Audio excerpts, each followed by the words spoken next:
Streaming. Oh, already? Hold on. Oh, oh, Well, oh. we're Well, on. hide your, We on. hide your stuff. Hide your kids, hide your wife. That's it. What's up, YouTube? YouTube. The YouTubes. What's up, Swaggo? What's up? Welcome to the pre-show, Murph. Yeah, man. It's good to be back. Oh my gosh, I've been jonesing, man. Yeah, It's man. been, Well, it's been like- weeks. It's been weeks. It's been like a month for you. Almost a month. It's been like 3 weeks for you. I mean, however long it's been for you, it's been for me. Yeah, it was, I don't remember. It was sometime in February. Hey, there's everybody. What's up, Kings Only? What's up, Ty Raider?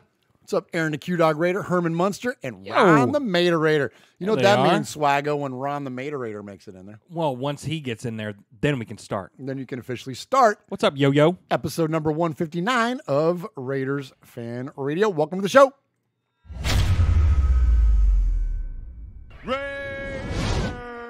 Oakland, LA, Oakland, Vegas, Raider Nation, wherever, forever. You got your old Uncle Mosh and Raiders Fan Radio from Murph's Fan Cave, taking a lighter journey into the dark side.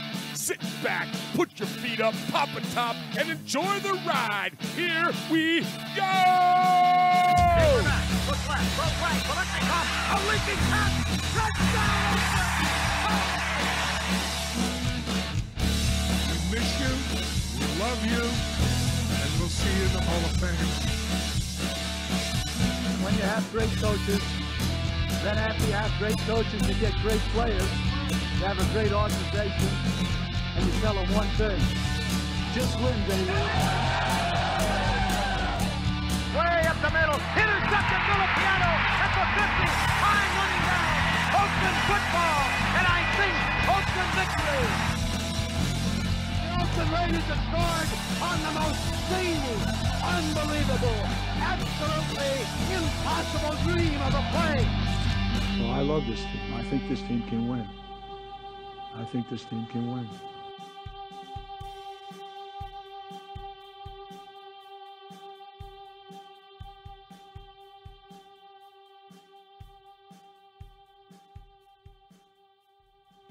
What is up, Raider Nation? Your buddy Murph back once again for what we hope to be a fantastic episode of Raiders Fan Radio. That's right, episode number 159 of Raiders Fan Radio, live coming to you from Murph's Fan Cave here in the lovely subsidiary of Nashville, Tennessee, Music City. And we proudly represent Music City on this day. And we're going to get into much more of that here in a minute. But anyways, thank you to all of those of you that are joining us live on youtube.com/Murph's Fan Cave. Thank you to all of you that are joining us on the podcast version. And so this week, I am joined in Murph's Fan Cave by my co-host for the night. He is the man that adorns the southern annex of the western annex of the Murph's Fan Cave desk, and that is our buddy Swag Jeff. What's up, Swaggo? Hey, Oh, hi. what's up? What? No, I'm trying to shake it, man. I'm shaking it a little bit. Oh, Yeah, well, last week. Oh, I mean, yeah, obviously that for sure. But you know, I just What you kind saying? of well, I'm a little emotional. So I don't know if you know this, but Okay. my brother-in-law lives with me. Yeah. My brother-in-law Chase. Yeah. He's a great kid. Okay. He's gonna get married this next year. Okay. He's just a great kid, and he lives with me and my wife and my two kids. We Okay. opened up a room for him, and I got home the other day, and he was just sitting on his bed, just doing his homework because he goes to MTSU. Okay. And walked in. I said, "Hey man, what's up?" And he goes, "Hey man, can you pass me that bookmark?" Bookmark. Yeah, and I about broke into. I about started crying. Why? Because I've been his brother-in-law for 6 years and he doesn't know my name is Swag Jeff. He called me Mark. Mark. Yeah, who the heck is Mark? Oh my. Ah, jeez, Jeff. Oh my gosh. Or should I go, Yes, that's much more appropriate. the dad joke Oh of the my week? God. I am so fired up to be here. seriously. Are man. you though? Oh, dude. Oh, my yes. Yes. It's great. It's Oh going to my be so gosh. good. No, it is good to be back here in the fan cave, and appreciate you being here. No Uncle Mosh this week. You see there the Western Annex of the Murph Fan Cave desk is abandoned, and because like this is no joke, because Uncle Mosh is dealing with the after effects of the coronavirus. Yeah, you're not kidding. Yeah, I'm not kidding. The school that he works at, apparently one of the students or teachers or something like that, Parents of one of the parent kids, of one of yep. the kids came down with the coronavirus, And so they've closed his school. they're all in quarantine, and they're all, they've shut down the school, and they've told him stay away until further notice. That's exactly right. So he's staying out of the fan cave until further notice. But actually, we just had a couple scheduling conflicts, but it's all partly due to whatever. Because Mosh's school is dealing with this whole thing, and in fact, the entire county where Mosh teaches is on lockdown, as so many things now are. And we're going to get into more of that here as we get into more of the draft stuff. But yeah, man, it's a crazy world that we're in right now. And so, but anyways, we'll talk about that in a minute. So as I mentioned earlier, you can see us live every Wednesday night for the most part, sans natural disasters.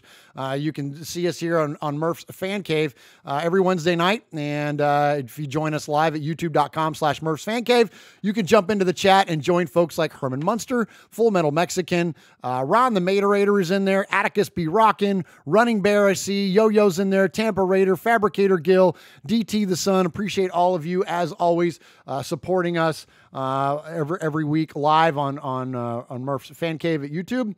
You can also subscribe to the podcast anywhere you find a podcast service. You can find us on like Stitcher, Google Play, all that kind of good stuff. And just do us a favor, please. Give us a subscribe, man. Hit the button, smash the bell, as the kids say. We're only a couple hundred away from hitting 2,000, which would be a really cool little landmark. So if you don't mind, just subscribe to us in that way. And let me just say this.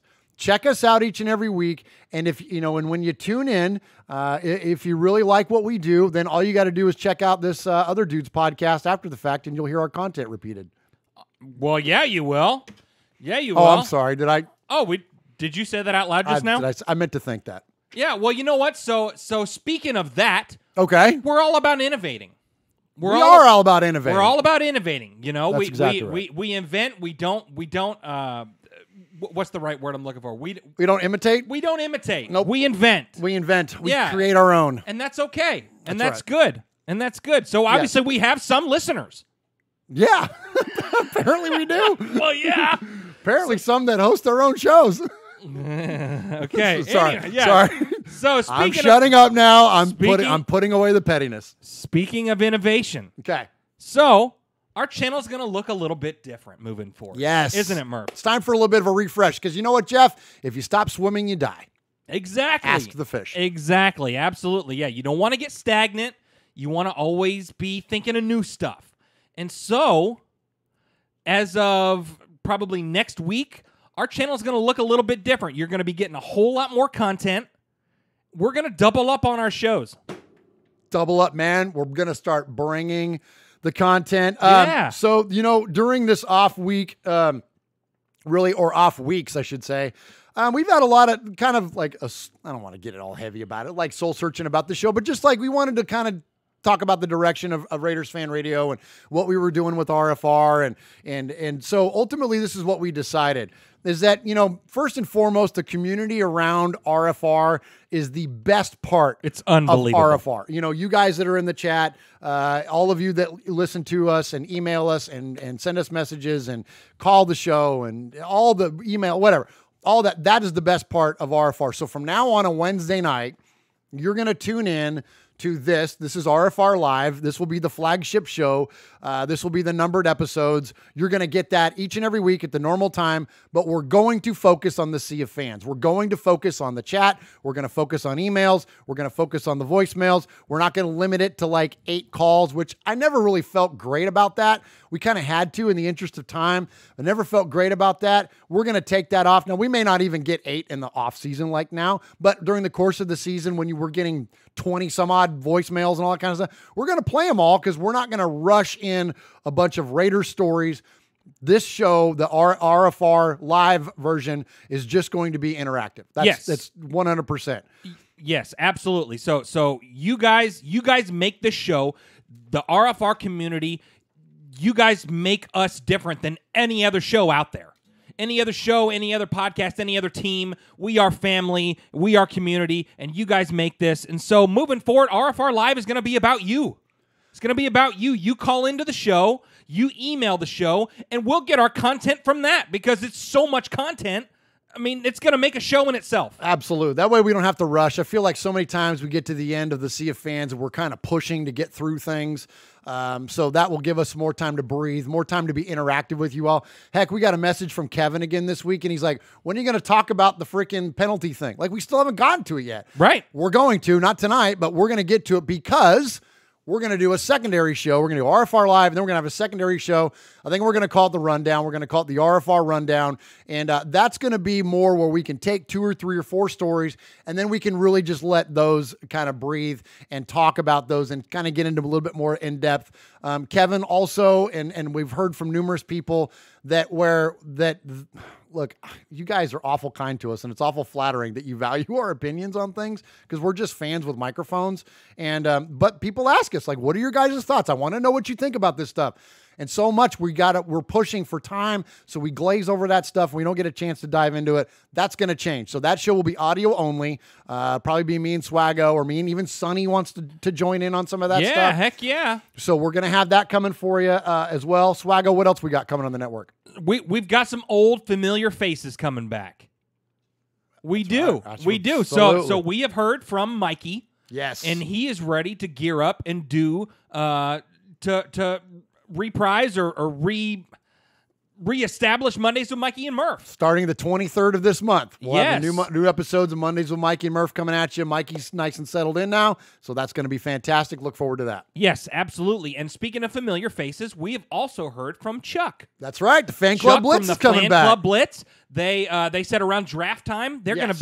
gonna be ready to full force join the Murph Fan Cave Network once again. And so we are gonna have RFR Live, we are gonna have RFR Rundown, we are gonna have Tales from the Nation, Mojo's Pod Show, Fan Club Blitz, and Mondays with Mikey and Murph. We're just gonna be giving you everything. There's going to be tons of content coming on the Murph's Fan Cave Yes. network. So please do us a favor again. Hit that subscribe on wherever it is that you listen. Tell your friends. Tell anybody that you know that's a Raider fan. That's all we ask. And anything, of course, that you do to support our show, any of the money and the revenue and things that we do through our listenership, you know we're going to give it all away. And so the more we can earn, the more we can give. And the way that we earn is by you guys subscribing to us and getting, other Raider fans involved in what we do here in Raiders Yes. Fan Radio. So thank you to you and allowing us to be that vessel of Raider information and content and giving. Yes, absolutely. And we're talking about all these different shows, but the show that you're listening to right now is the flagship show, Yes. RFR Live, and we are talking about Raiders Fan Radio episode number 159.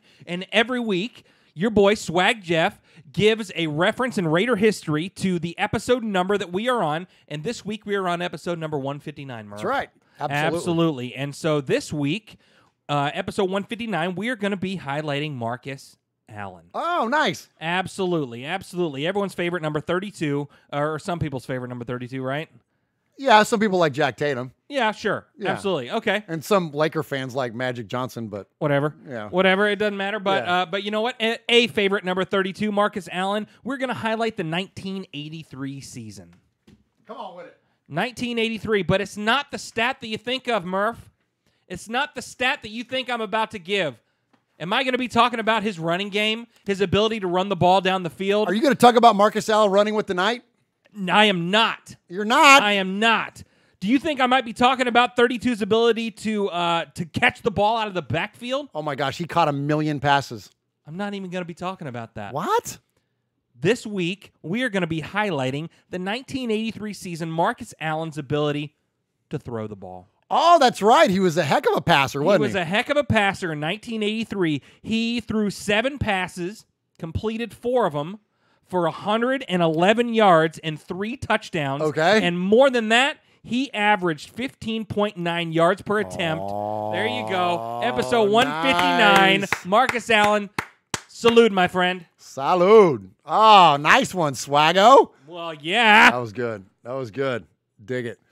Aaron the Q-Dog Raider in the chat says Tatum is the only 32. I don't know, man. Marcus was legit, dude. Marcus, look, I'm a Tatum guy. I got him right over here.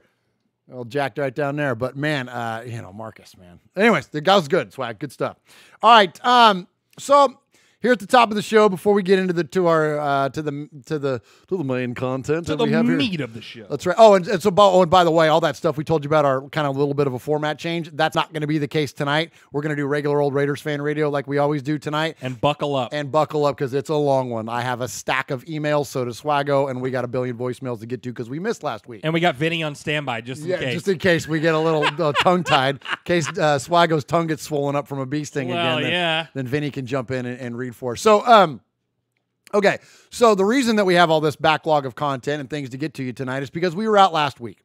We were out last week because those of you that don't know, I'm originally from the Bay Area. I'm from San Jose, California. Grew up a Raider fan and have since relocated to Middle Tennessee, just outside of Nashville. Very proud of our Nashville and Music City, Middle Tennessee residency. Jeff and Jeff and Uncle Mosh and I, all three, graduated from college here locally, like from the Blue Raiders, not the silver and black ones, but the Blue Raiders. And very proud of where we live and have carried our Raider fandom with us here. So last week, the city of Nashville and much of Middle Tennessee were devastated by tornadoes. And we had tornadoes that came through. I was out of town actually on a business trip when it happened. But immediately, right out in the aftermath, so many of you reached out to us. And so I want to give respect to everybody that reached out to us. Everybody, all the phone call. I mean, we had people calling us, people that I didn't even know had our numbers. Yeah. People that were calling us, sending us text messages, Facebook messages, Twitter, you name it, emails. There is definitely on the Sea of Fans tonight, the voicemails. People have reached out to us. So much respect to you all. We elected to last week not do a show because frankly, it felt kind of, it wouldn't have felt right for us to come on here while people are literally suffering and, going through the loss of loved ones and like the devastation of their homes and all, for us to get on here and yammer about football. So it didn't feel right. It still feels pretty fresh and raw. But the cleanup effort is fully underway. The recovery is definitely underway.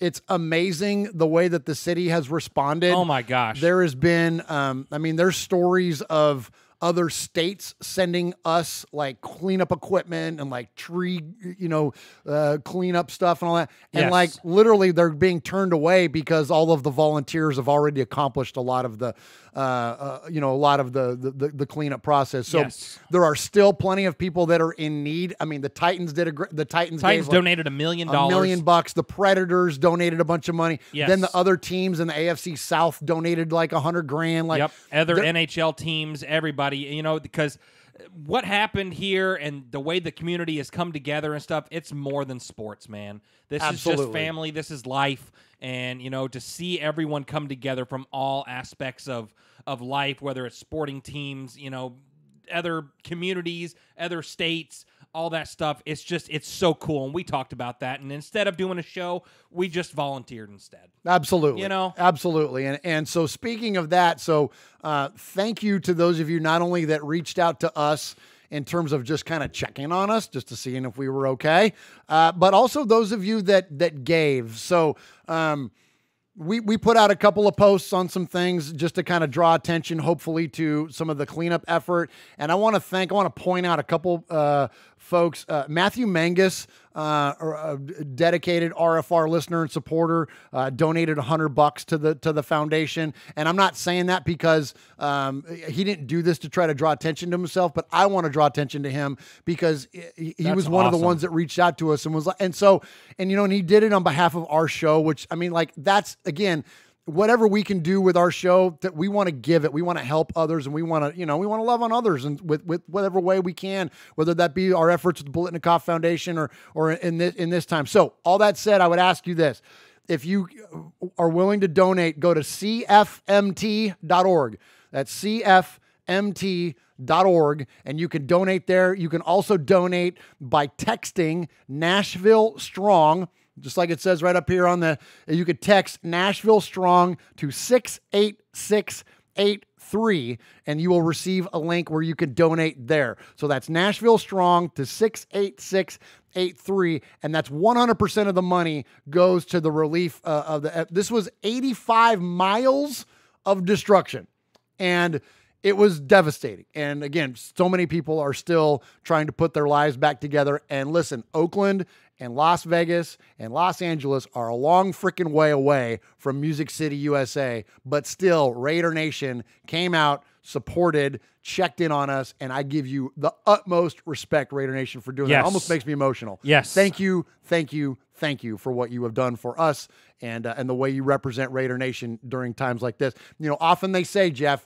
you'll learn people's true character in times of crisis. You learn who people really are when someone passes away, or whether there's a divorce, or whether like you have a big trying time in your life. People's true colors shine. Our listeners during this, we don't even know a lot of you personally, and still you reached out and acted on our behalf and on behalf of the city of Nashville and this area. And so thank you. I'm going to get emotional, so I'm going to stop. Let's go to something else. Get us a live read, Jeff. Thank you very much. Thank you very much to everyone who checked in on us and all that stuff. I mean, I sound like a broken record, but thank you so much. But anyway, we are going to move forward with episode 159 of Raiders Fan Radio. And before we get into the meat, I'm going to tell you a little bit about us, how you can get in touch with us, all that stuff. You are tuned in to the sometimes imitated, occasionally hilarious, often truffle shuffling, seldomly boring, always original Raiders Fan Radio. You can find us on all social media platforms, Facebook.com/Raiders Fan Radio Podcast, Twitter and Instagram, both at Raiders Fan Radio. You can go to YouTube.com/Murph's Fan Cave, where we are only 200 subscribers short of 2,000. And since someone steals from us sometimes, we're going to steal from one of our own. We are going to steal from one of our own. And you know what? Mojo is trying to get to 1,000 subscribers on his YouTube. Yes. We're trying to get to 2. So you know what? Get us to 2,000, everybody. And you know what? We're not afraid to self-promote within self-promoting. Heck no, we're not. So what we are going to do is once we reach 2,000 subscribers, we are randomly going to select a subscriber, and we are going to send you a framed get-made t-shirt signed by Murph, Uncle Mosh, and Swag Jeff. And since it's Swag Jeff, you know what?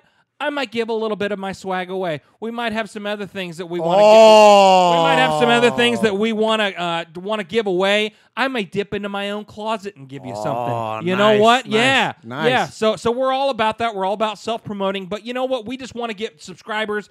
Please subscribe to us if you like the show, if you watch the show. That's where the chat is. That's where the meat of the show really is. You guys are way funnier than we are. Yes. All that good stuff. You guys are the community that is the lifeblood of this show. Yes. And we can't thank you enough for that. So please subscribe to that. If you call us, 909-345-3346. If you call us 3 times, you will get made. And if you email us, just, I don't know, it could be twice, it could be 20 times. We don't know, but you're also good. Well, yeah, and make them good. And you know, and yes, and subscribe to Murph's Fan Cave wherever you find your podcast. You will get RFR Live, the RFR Rundown, Tales from the Nation, Mojo's Pod Show, the Fan Club Blitz, sometime after the draft, and Mondays with Mikey and Murph. You'll get 6 shows. We're gonna load you full of Raider content. It's gonna be great. Thank you very much, and we are going to get on with the show.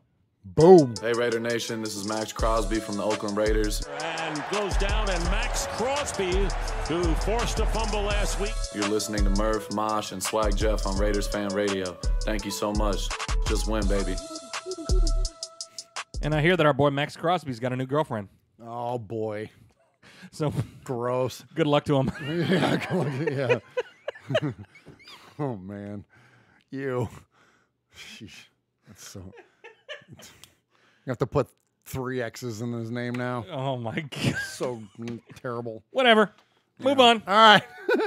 All right. So, hey, I heard a really funny thing this week. We're getting ready to get into the Derek's Carr saga too. So get ready, Raider Nation. Yeah, buckle up here. We're gonna dive right into it. Mosh isn't here to yell at me if I talk about Tom Brady, so we're gonna dive into it. I heard a really funny one this week. This was a Twitter thing. Oh, you know what? Like tweet of the week, right? Oh, there you Remember go. Tweet of the week? Okay, so here's the tweet of the week. I didn't Okay. have it on a rundown, but Okay. I saw from a guy this week on Twitter at Ramblin' Raider, RAMBLIN_Raider. He asked, "Who are the 3 Raiders you would want to have on your side if you were to get in a bar fight?" I was like, Current Raiders? any Raider. I was like, that's awesome. So I picked Lyle Alzado, and tell us, chat room, and I want to ask you to shout him out in a minute. Tell us, chat room, who your 3 are. I picked Lyle Alzado, I picked Jack Tatum, and I picked Sebastian Janikowski.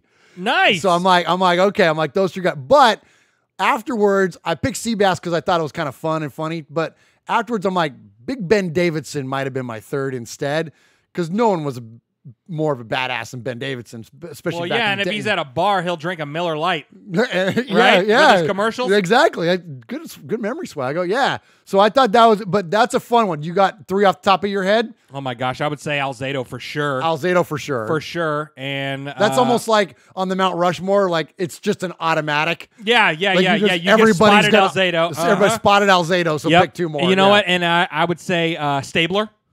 Oh, I like it. Stabler. And you know what? I'm going to bring it to the new Raiders, and I'm going to say Jonathan Abram.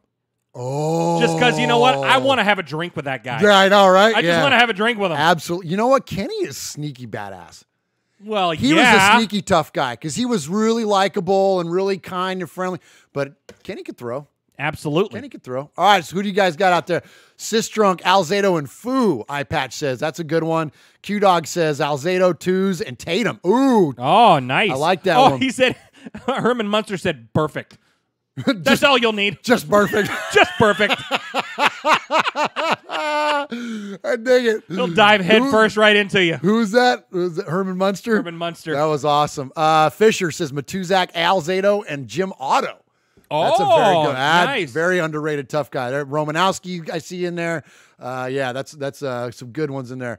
Shout out to Ramblin' Raider, Ramblin_Raider. That was a pretty fun question. All right, so Swaggo. Yes, sir.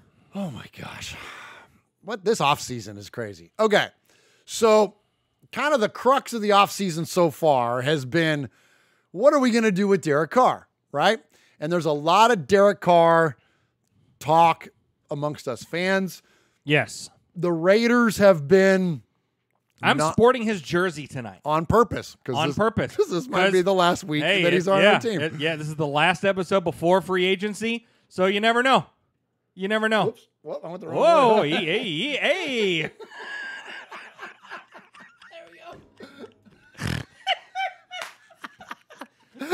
Easy. I tried to fix the camera, and the Yeah, cable got stuck and it yanked Yeah, it down. Yeah, it did. Sorry, I mean to yank your cable, Jeff. Hey. Hey. Okay. So, anyways, so the Derek Carr saga has been a. I can't concentrate now. Max is watching too. She told me she's gonna be watching tonight. And now I'm embarrassed. Max. Hi, boo. Hi, boo. So yeah, and we were talking about yanking your cable. All right. So sorry. Okay. So Will you stop? thank you. Yes, please. I need to. Good grief. Yes. All right. So so that's been the big talk, but it's mainly been amongst the fans. The team has been relatively non-committal, but still supportive of their guy. But we've heard John Gruden be, relatively supportive and non-committal with other guys like, I don't know, Khalil Mack, Amari Cooper. Yeah, Amari Cooper, for right? sure. Yeah, you know what I mean? So we've heard that story before. So who knows where this thing is going to go? Ron the Mater Raider, I'm What? sorry. Ron in the chat says, Jeff, what do your balls think about the Carr situation? Cuts to swag balls. I'm so sorry. Oh, my Oh, God. that's terrible. The camera just goes, what?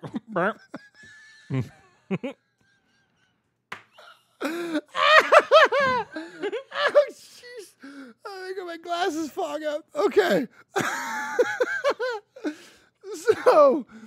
So anyway, so Clay Travis, who I think is really funny on Twitter. I think he's lost his mind on this coronavirus stuff, but he's really funny on Twitter, and I love his rants on stuff. So here it is. He kind of breaks it down, kind of what we have going on around Derek Carr.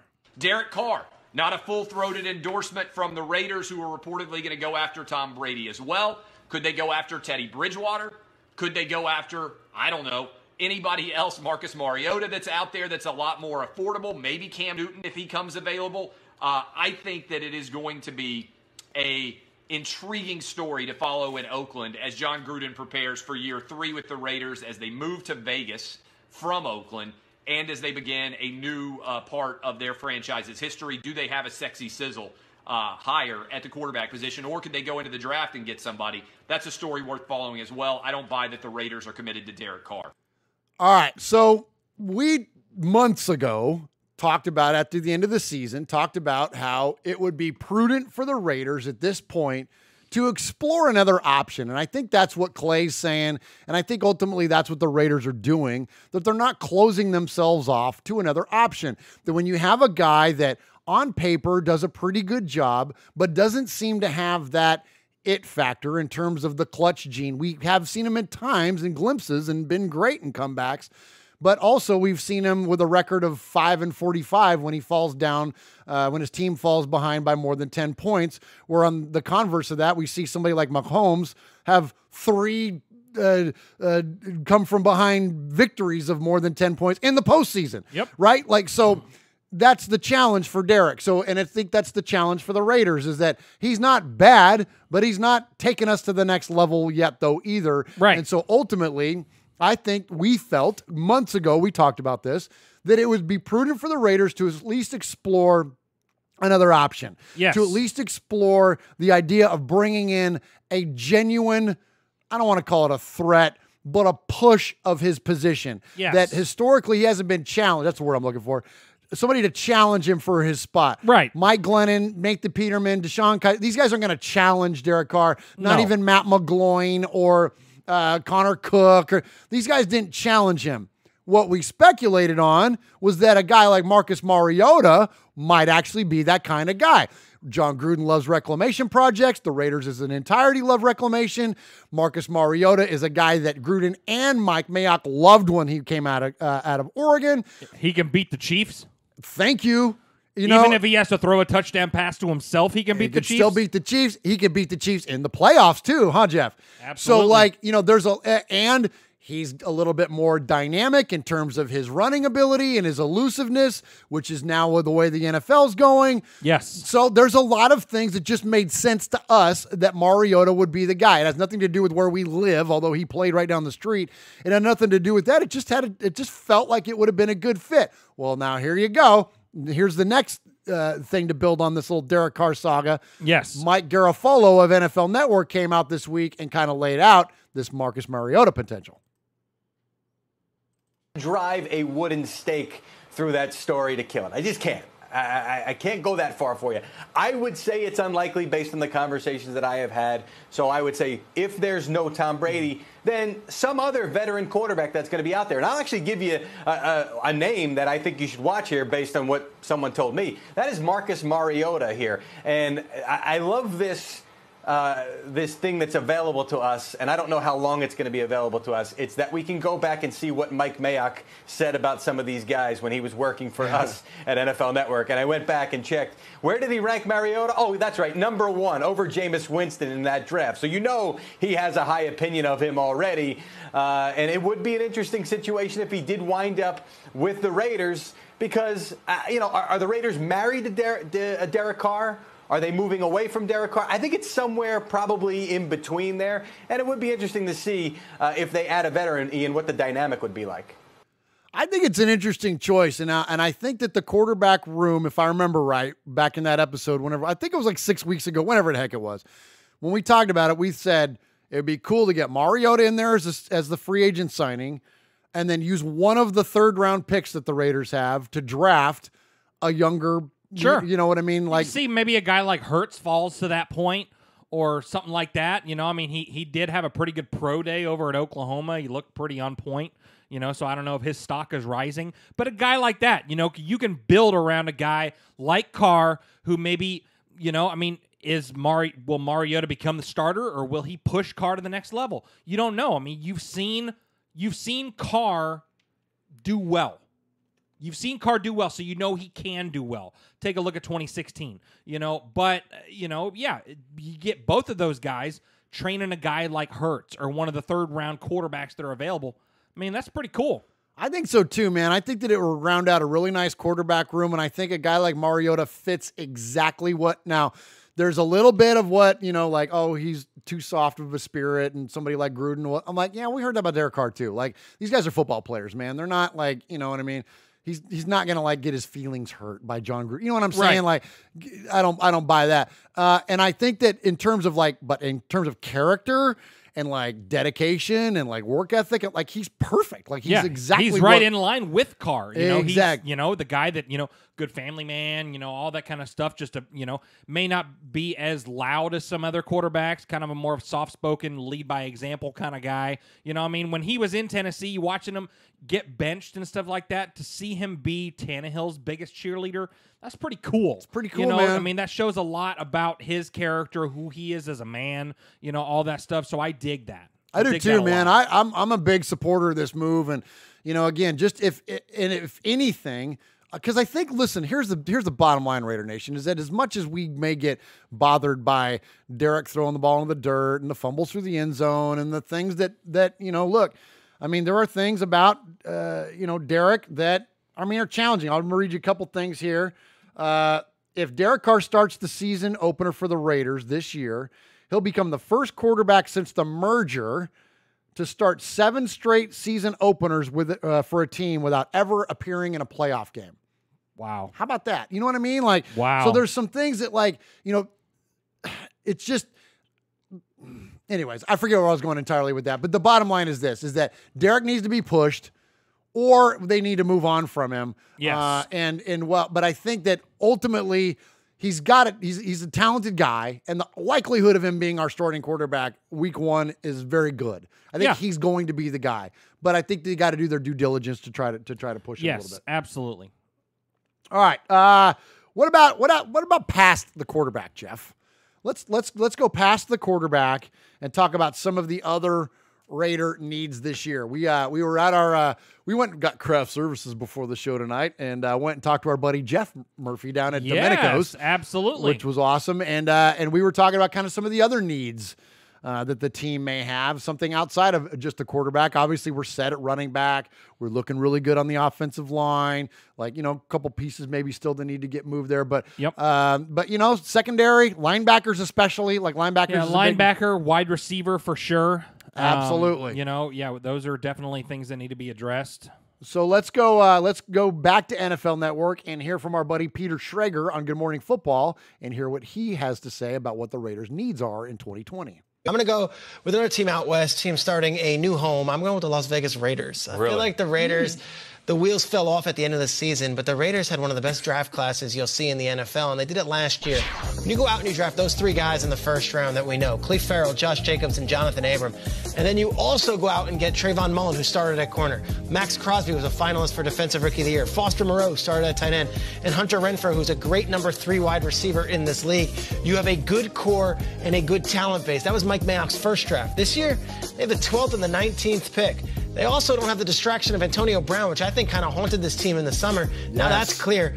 And let's look back at week 12. This team was 6-4 coming off that Thursday night win against the Chargers. They were a game behind the Chiefs. They lost to the Jets and they fell off. I think the Raiders are a team that I would circle to make this big swing, going from 7-9 to being a team that can compete not only in the AFC West with the Chiefs, but really make a play in the AFC. Fascinating what they do in this offseason. 12th and the 19th pick.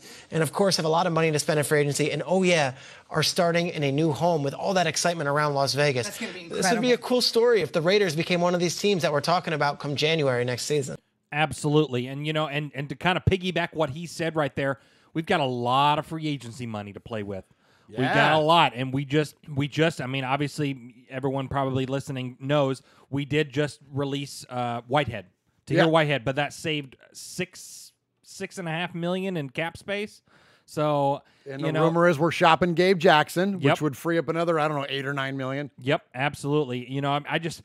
I trust Mayock completely right now. I really do. I mean, whatever he decides to do, I'm all about it, man. You just do your thing because you brought us an all-star draft. An all-star draft. Yes. So, you know what, man, you do you. You and Gruden are working well together. You're putting together the right pieces. You know, I mean, I really do think we are just a couple pieces away from really taking that next step. Yeah, absolutely, Jeff. I'm with you, and those are great points. And, you know, and speaking of that, so Whitehead was let go, and I got another stat here for you. This was kind of a, you know, because you get the impression that, you know, well, he's a pretty good player. I know he got challenged in coverage, and especially with the way that they expect that middle linebacker to drop and cover the middle of the field, and we saw him get burned a bunch of times, but he's such a good guy, like, and, you know, and he's a very likable, you know, human being, you know what I mean? So, like, you tend to get kind of caught up in that, at least I do as a fan. Like, I tend to lean towards those guys anyways. Sure. And then, you know, and he was good. He was all over the field, but then he started giving up a lot of snaps to our buddy Will Compton, right? And, when you look at this, listen to this one, Jeff. When I read this, I'm like, well, okay, that's why they let him go. So he had the big cap number, right? Didn't have a lot of dead money back against the cap. And out of Tahir Whitehead's 941 defensive snaps last season for the Raiders, was the most in the NFL for a linebacker who failed to record a sack, an interception, a fumble recovery, or a forced fumble. Wow. 941 snaps. And did not register one of those single stats. So that tells you it right there. Is that worth $6 million a year? Yeah, $6 million for sure. Yeah, no. And I think who was it in the chat that said Cameron A said a 9.6 savings if they get rid of Gabe.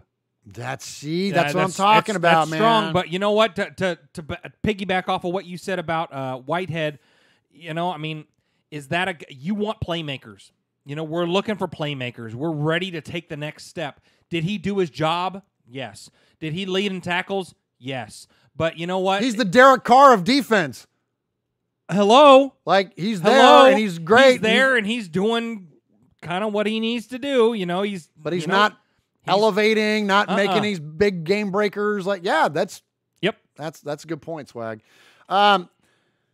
Yeah, man. And, you know, so in linebacker, I think is really, it's been forever. I feel like ever since we've done this show, I've bitched about linebackers. Like, forever. Sure. Like, you know what I mean? We've never had that big splash move other than Burfict, maybe. Like, the big move, the big commitment to the position. It was always like, because Reggie McKenzie was always like, you know, you can get value for them later in the draft. And it was crazy to me. Like, at one point, like, we had all linebackers running this team. Like, we had, you know, Jack Del Rio and Reggie McKenzie and, like, you know, and Ken Norton Jr. running the defense. And I'm like, everyone's a linebacker except the freaking linebackers. Like, we had all these people running the show that were linebackers, former linebackers, and they didn't see value in linebackers. And I'm like, and in the meantime, we're seeing all these amazing linebackers run through the draft. Anyways, that said, now with the release of Whitehead, the rumor is that they're talking to Kirksey already. Yep, they are. Yep. Okay, and then you got the guy out of Los Angeles. Is it Littleton? Corey Littleton? Yes. You got him coming up in free agency. The idea, there's going to be Patrick Queen potentially. There's Kenneth Murray potentially. Like in the draft, one out of Oklahoma, one out of LSU. Like, there's going to be a lot of opportunity for the Raiders to fill the linebacker room. And as much as we love Will Compton, I don't know if there's going to be room for him. Maybe. I don't know. He's a free agent. He's on a one-year deal, but we'll see, man. But I think that linebacker room is going to look distinctively different than what it did in 2019, other than probably Nicholas Morrow. Yeah, maybe him or Markel Lee, maybe stick around, you know. Like, that's going to be about it. You know what I mean? So, all right, next up, continuing on the theme of the Raiders' needs, let's hear from Derek's older brother, David. And big surprise, he doesn't think they need any quarterbacks. What about the Raiders? They have 2 first-round picks, 12th and 19th. What do you think they should do? John Gruden probably wants 2 receivers, but that's not going to happen. So I think one of them will probably be there at 12. And there's several, obviously, that we've seen in the Combine. I think CeeDee Lamb is the guy. I hope he's there at 12. Why? I don't know if I don't think he will be. He's just so natural. I don't think he will be. His run after the catch ability is next level. His just smoothness catching the football. We saw him go through the gauntlet at the Combine. He didn't even break stride. He didn't even slow down. He didn't fade away. I mean, the guy just does everything. And so, for me, he's the perfect complement to what they would want to do in Las Vegas. And, and a certain relative of yours. Maybe I'll say we. Derek would love him. He would love CeeDee Lamb. Just come. Yeah, you know, CeeDee Lamb, I think during the combine, during his pro day and all that stuff. I think he's elevated himself, man. I think he's so, kinda too. he's kind of the standalone top receiver now. He's creeping into a lot of mock draft top 10s and stuff like that. So as far as receiver goes, I do think they take a receiver at 12. And is it Ruggs? Is it Jerry Jeudy? It's going to be one of those Alabama boys for sure, I think. Yeah, I think so. I think that'd be great. And there's a lot of good wide receivers. That's a good thing in this draft. It's deep. And they're all. And I know Ruggs is the kind of the Raider fan favorite right now because he's like all the speed. Like there's no one faster than him. Yeah. And we all watch Tyreek Hill tear us up every year and all that. So I get it why everyone wants Ruggs. But they're all fast. Like none of these guys are slow. It's not like we're talking about, one of these guys like, oh, he's got size and he's got good hands, but he's lacks speed or what. Right. All these guys. Well, when you look at these guys, do you want, it's like comparing Julio Jones to Tyreek Hill. Which one do you really want?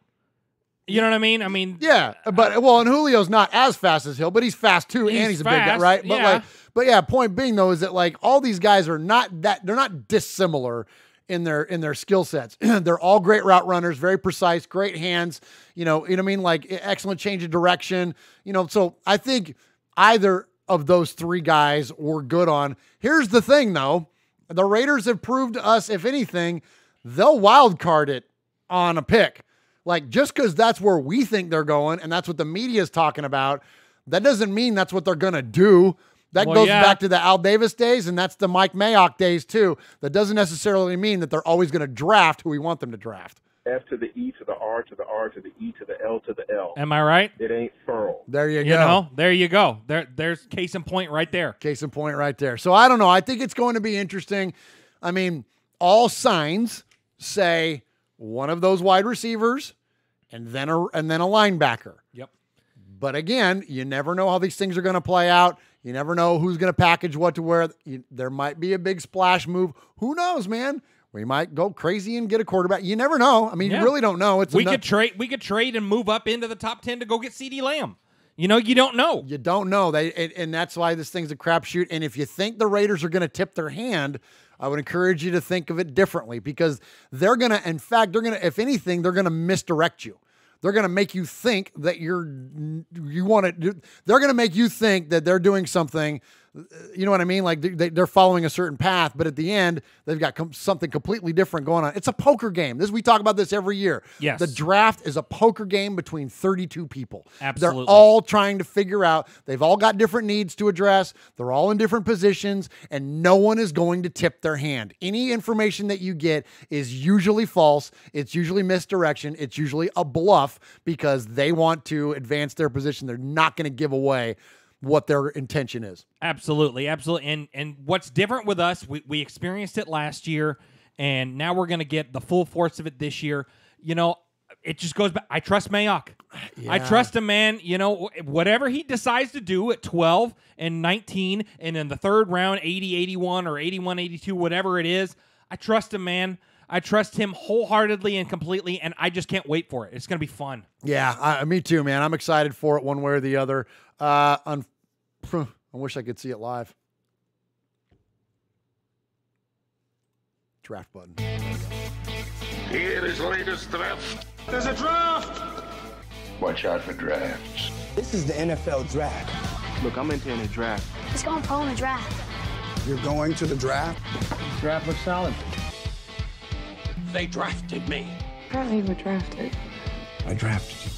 I got drafted. Draft picks. It's my third draft. You only get drafted once. Let's talk about the draft. It's our draft. You draft me in the first round. Excellent draft. You dig that? We're going to Vegas, Mike. Vegas! You think we get there by midnight? Money, we're going to be up 500 by midnight. Yeah! Vegas! Vegas, baby! Vegas! Well, we might be going to Tunica, Mississippi for the draft because unfortunately the RFR crew is not going to make it out there. So here's a skinny, and I'll keep it brief because we've done enough internal housekeeping for tonight. You guys are probably sick of hearing us talk about what our plans are for things. I'll just tell you real quick. I canceled my flight. I canceled my Vegas trip. There is a handful of different reasons. I'm not a guy that subscribes to fear-based decision-making. I don't let external dynamics affect the way that I live my life. But I've also become highly aware of things in the world that are maybe at times good decisions or bad decisions. And sometimes you just got to make a choice between things. And here's what I think. I'm not going to Vegas because of the coronavirus, but whatever the effects of the coronavirus are, I think are going to impact the draft. Because Absolutely. Here we are, and we've got April, so we're 6 weeks away or whatever. I'm just saying, if you guys think that the draft is going to be unaffected in terms of operation, I don't think so. Ask the Coachella folks. Yeah, ask Coachella. Ask Pearl Jam. March Madness. Like E3. Ask the Warriors. The Warriors. All these things are getting canceled. And the number one thing they're saying is don't get on an airplane and avoid large crowds. And I'm like, well, what is going to the draft for us is getting on a plane and going to a large crowd. Now, if I didn't have to get on a plane, I might think differently. But I just, what I'm really most concerned with is I'm not worried about getting the coronavirus and dying. I'm not even really worried about getting the coronavirus, period, because the odds of you getting it are low and the odds of you really getting super sick from it are low. And I'm not worried about that. But what I am worried about is that going to Vegas and the Strip is shut down. They got no shows because of all the stuff going on. If they start canceling the draft events, yeah, what the hell am I going for? Right, they might not let you even, be there for the draft. We were talking about before the show, if this keeps going the way that it's going, it's going to be an empty stage at the Bellagio. Yeah. You know what I mean? And frankly, if I'm going to go to Vegas, I don't want to go do that. I want to go to a game. And so here's the other thing that came up. We have an opportunity later in the year to go to one of the first games in Vegas, maybe even the home opener. And I had to make a financial choice there that, you know what? A home opener ticket is not going to be cheap, getting access, period. And we're going to potentially have not only access to it, but we're going to, look, and I made, this is just my decision. Anybody, what you're doing, do you? And I'm just telling you what's going on with that. Then the reason behind why we're not going to be there, that was it. That was it. Is that I'm gonna make a choice considering all this other stuff that's going on, and the idea that I want to hopefully have the opportunity to go to the home opener or one of the early home games later on this season. So yes. I'm not going to go. We're not going. And here's the thing: Swaggo already wasn't going. Mosh literally couldn't go. He's part of the age group. They're telling his age group, don't go on an airplane. Yep. Don't go in large crowds. You're over 60, you don't do that. Mosh would have been like a no anyway. Pirate 1975 said he's more worried about getting Tom Brady than the coronavirus. Well, hey man, brother, right? And you know what I mean? But so that's it. So anyway, so we're not gonna be there. A lot of the made men still are, and they'll have a blast and they will hold it down. But it's just a choice that I decided to make, and it sucks. I hate this. I hate the idea because I love Vegas anyways, let alone where the freaking draft is, which we love, and let alone in the city where our favorite team plays. Well, yeah. It's I'm kind of But if they shut everything down, and you're in Vegas gambling for 5 days, we're not going to have a Murph's fan cave. There won't be a fan cave anymore. No, you're going to sell the deed to the fan cave for gambling money. All right, that's true. That's true. Yeah. So it's crazy, man. They're canceling all these events. No more than 1,000 people are gathered. No more than 250 people gathered. And I'm just looking at this because here's the thing: if I were to cancel the trip now, I was able to get my money back. Where if I waited longer, it would be out of it. So I'm like, well, I'll gamble on this one. I'm gonna bet that this stuff is gonna change more detrimental to the event than positively for the event. So anyways, so there you go. So anyway, so that said, before you get to the draft, you have to have a combine. And Mike Mayock was at the combine this year, hanging back out with his old NFL Network buddy, Rich Eisen. Who? Rich Eisen. Oh, my buddy Murph. He's not just consistent, he's a man of his word. Thank you, Mike Mayock. There you go. Thank you. What's your name? About that. Thank you, Rich. I was reading Mike Mayock when I said, yeah. Easy. Sorry. Thank you, Rich Eisen. If you have any interest about that. Okay. He's only got 4 more Brady questions, and then you're good, man. Just go. That was one. I'm not the first one to ask you about him this week, am I? First of all, we're not allowed to talk about anybody that is involved. Good answer. Nicely done. That's what it doesn't matter. And the second piece of this that people don't understand is how good our quarterback is. And it frustrates me a little bit because Derek Carr threw for 70%, 4,000 yards, almost a 3-to-1 touchdown interception. Here's the real deal, Rich. The real deal is I think we're number 7 in the league in third downs, 11 in yards, and the disconnect was even though we're 11 in yards, we're 24 in points. We have to do a better job scoring points. That's on our defense, number one. We got to be better defensively. We put too much pressure on our offense. We weren't good in the red zone. We weren't good goal to go. That's not on Derek Carr. You know, we got to be better everywhere, and I think people just need to kind of pump the brakes a little bit and give the guys some credit. What do you think, Swaggo?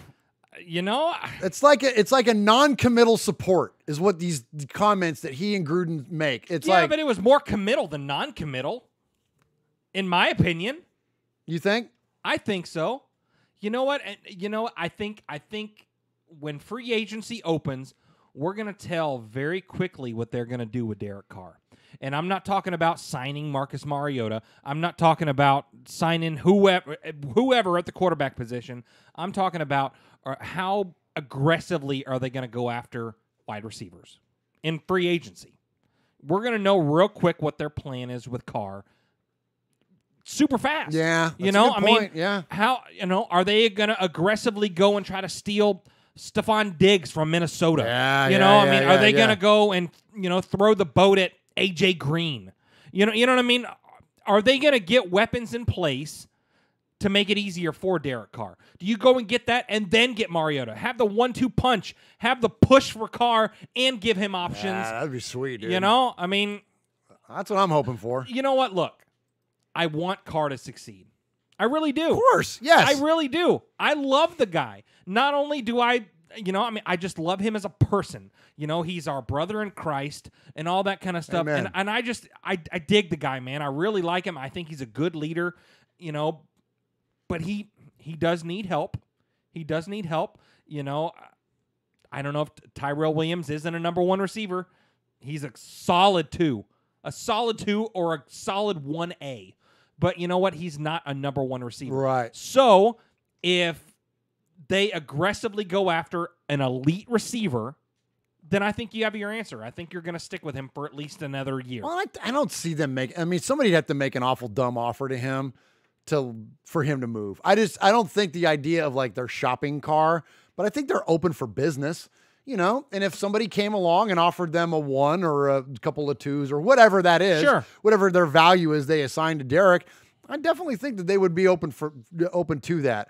All right. So next up, so speaking of that, of the trading portion of it, at least, there has been some talk that the Raiders would be one of the teams willing to trade around the draft. Now, like typically I'm kind of all for this stuff as far as moving around goes, but like what we said earlier, we kind of trust Mike Mayock.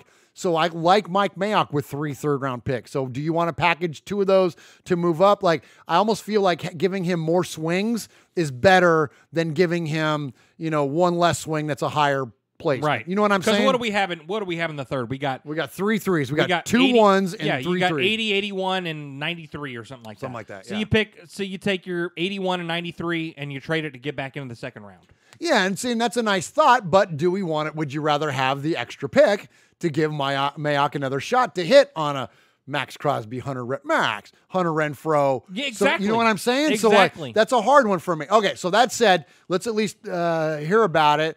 This is Ian Rappaport. Going to go pretty early, and you might actually see teams scrambling to come up, not just in the top 10, but in the top 5 to make sure they get their quarterback. And, of course, no team has more trade speculation than the Miami Dolphins. They are picking at 5, and, of course, the Detroit Lions also doing some of the quarterback work. But still, they would be the potential team. And Bob Quinn, the general manager of Detroit, has been open about it. Potential spot to come up, maybe for the Dolphins, slide up and get the quarterback that they want. Obviously, they are a name to watch. Another interesting one here, the Las Vegas Raiders at 12. We know they're in the mix potentially, or they hope to be, for Tom Brady. They have said openly they want to upgrade at the quarterback position. Could they be a team to come up in the top 10 to make sure they get that 3rd or 4th quarterback taken? Those are some big names to watch. A couple other possibilities. Maybe the Colts or maybe the Carolina Panthers, although I don't imagine the Panthers would move up very much. They don't want to give up draft capital to build. All right, Swaggo, what do you think? Yeah, it all goes back to I trust Mayock. Yeah, exactly. In Mayock we trust, or whatever you want to say. He found some sweet picks late in the draft. Sure did. Hashtag Max Crosby, hashtag Hunter Renfrow, Foster Moreau, all that stuff. I dig Foster that, Moreau, man. That's an underrated pick right there, That's dude. an underrated pick, Underrated man. pick. He gets overshadowed by Darren Waller a little bit, but he's a rook, dude. Like, that guy's gonna ball, man. I can't wait. And he's a big Raider guy. He's been out in the media and all that stuff. Yeah. Him and Abram are, they're all over the place, man. Absolutely. All right. You've heard enough from us, Jeff. Yes, sir. Let's get into the CFans mailbag. There he is, fading, looking. He's under the gun. He's tied, he's thrown. It is.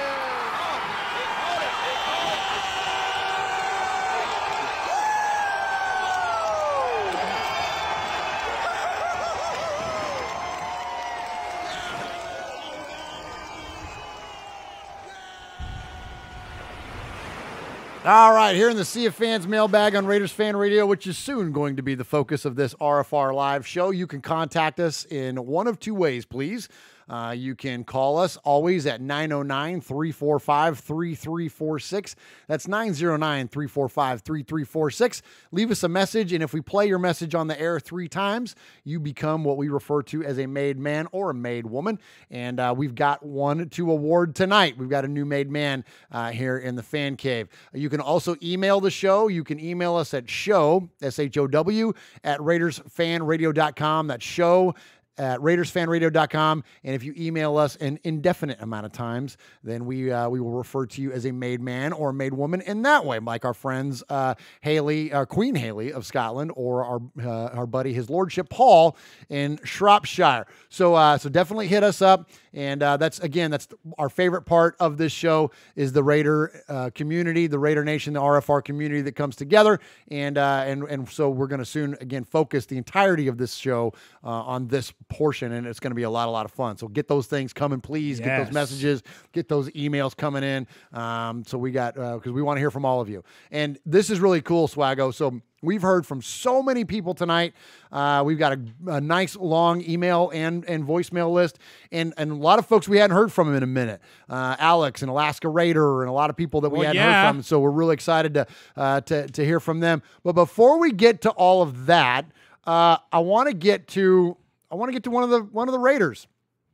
And I want to hear from one of the Raiders because one of the Raiders this week was talking about us. He was talking about us Raider fans, Jeff. Hey. And listen to how quick this answer comes out of this guy's mouth. And we are talking about Ty Williams, somebody you just brought up a minute ago. Yes. I want you to hear when he's posed the question, the difference between the Chargers and the Raiders, how quick the answer comes out. The biggest difference in the playing for the Raiders and playing for the Chargers is what? Fans. You actually have home games. Actually have home games. There's fans everywhere. They're into the game. The stadium's full. And that was something that, I had coming from Western Oregon, I never had played in a big stadium with home fans there either. So it was kind of the same with the Chargers. And then coming to Oakland that week 1 against Denver on Monday night was unbelievable. And then it kind of stayed the same throughout the rest of the year, and it was awesome. Biggest difference, Jeff. I like it. Yeah, it really. Yeah, it took him 0.2 seconds to answer that. Thank you, Ty Williams. We appreciate you, man. That's so cool, and I appreciate. Man, I love it when we get shouted out by the players. You know what I mean? Like, because so much of this game, right? You feel like non-consequential as a fan. Yeah, you know what I mean. But so it's really cool when they do that. All right, so we got a lot of emails tonight. You want to go first? Or you want me to go first? Or should we do Capo and then go emails? What should we do? Let's start the evening with the Capo. Let's start with the Capo. Why not? We hadn't heard from him in a minute. So the leader of the crew, we call him the Capo. He is Aaron the Q-Dog Raider because every made man and made woman crew needs a leader. And so let's hear from our buddy Aaron. This call is from the first part of this is from last week. But since we didn't have a show, we're going to go ahead and play it now. Greetings, it's your Capo and the Q-Dog Radio coming to you from the great state of Texas. Wait, I got to tell you this too. I'll start him over again. I got to dig the smooth jazz going on in the background. This is the best. Listen to this background music. Yeah, it's perfect. Yeah. Greetings, it's your Capo and the Q-Dog Radio coming to you from the great state of Texas. Don Murph, Consigliere Moss, Underboss Sonny, Sergeant at Arms, the Big Raider Trucker, Mojo from the Pod Show, Raider Ramon, Swag Jeff, Nation. First, thoughts and sincere prayers go out to all those people impacted by the tornado events surrounding the eastern part of Nashville. We just hope everybody is safe and recovers well, and hopefully we can go ahead as a nation and support that effort because we're all Americans. Now let's get down to it. Tom Brady, TB12. There's a lot of conjecture going on about whether or not he's going to join the silver and black, and whether he does or doesn't, makes not a difference to me. Honestly, TB12, he can stay packing. I want to end his career, not extend his career. But take this into account. The Pats are going to lose $13.5 million in cap space if we allow him to go into free agency, whether we take him or not. So look to March 18th to actually him signing back and using the Raiders as leverage in order to have a better sweetheart deal into his swan song seasons. The nation should also want no part of this low-hanging fruit. However, let me play devil's advocate. Let's say that, in fact, we do take on TB12. Well, there's a whole host of individuals that have actually gone on record to want to line up side by side with this guy and play with him before, he hangs it up for good. Think of this. TB12 could actually be a force multiplier. Shout out to General Powell. But follow me. With Nevada's no state taxes and the allure of the Vegas lifestyle, could you imagine, the people that would want to come and play with him? I'm talking OBJ. I'm talking about Gronk coming out of retirement. Think about this situation for a minute. Hell, you even got the one with the bad feet that was unceremoniously sent packing, and we shall not say his name, wanting to clamber back and get back in good graces. He's apologizing to everybody like we give a damn. Quick hitters.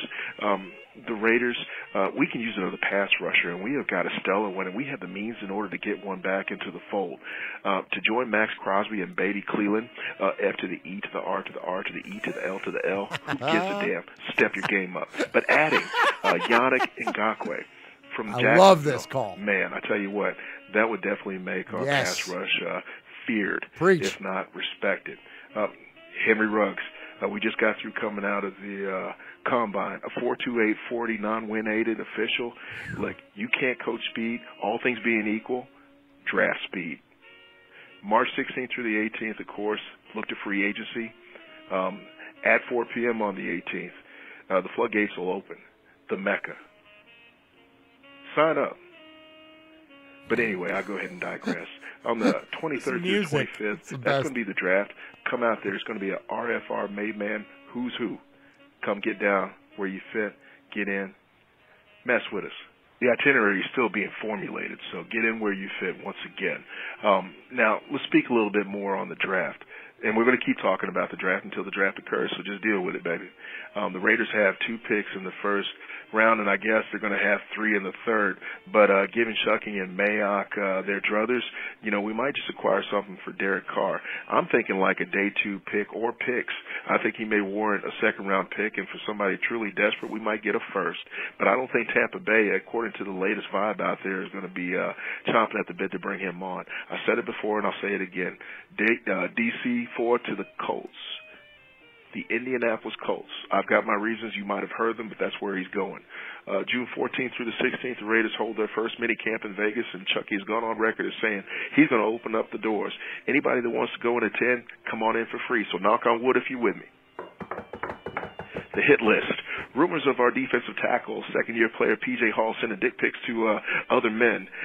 And all these sudden, out of the woodwork, Kansas City Chiefs bandwagon fans driving around with their flags on their cars, flags in the front of their yards, in their neighborhoods and stuff like that. Get over yourselves. Where were you guys for 50 years? Ain't buying it. We got to make sure that we bring back the Lombardi next season. This is untenable. And respect to B-Dog in a pasture.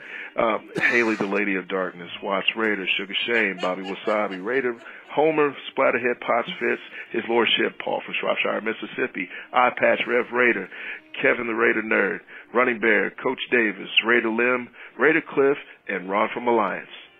Rue. Oh my gosh, he's the best. That's awesome. That's awesome. iPatch said that music needs to be played behind Rico's calls. Oh yeah. Oh my gosh. Oh, that's so good, Q. Oh, so good. So good. So Aaron, man, so he called us back and had time to get to the whole thing there, but he did call with a little smidge of a hit list. Oh, he kind of put PJ Hall. It was kind of like a kind of a loosey-goosey hit list there, right? Yeah, it was. He got real precise on this one. Bro, what the hell I'm talking about? Of course there's a hit list. And Tahir Whitehead, you on it. Cover that. Well, there you go. I said cover that. There you go. And he gone. He gone. Tahir. So, we got some emails. Yes, we got lots of We it. have some emails and All a right. crap ton of them. And we do have Vinny on standby. Yeah, hey, Vin. Hey, be ready. Be ready, just in case. Go over here. Put your head on this side so people can see you.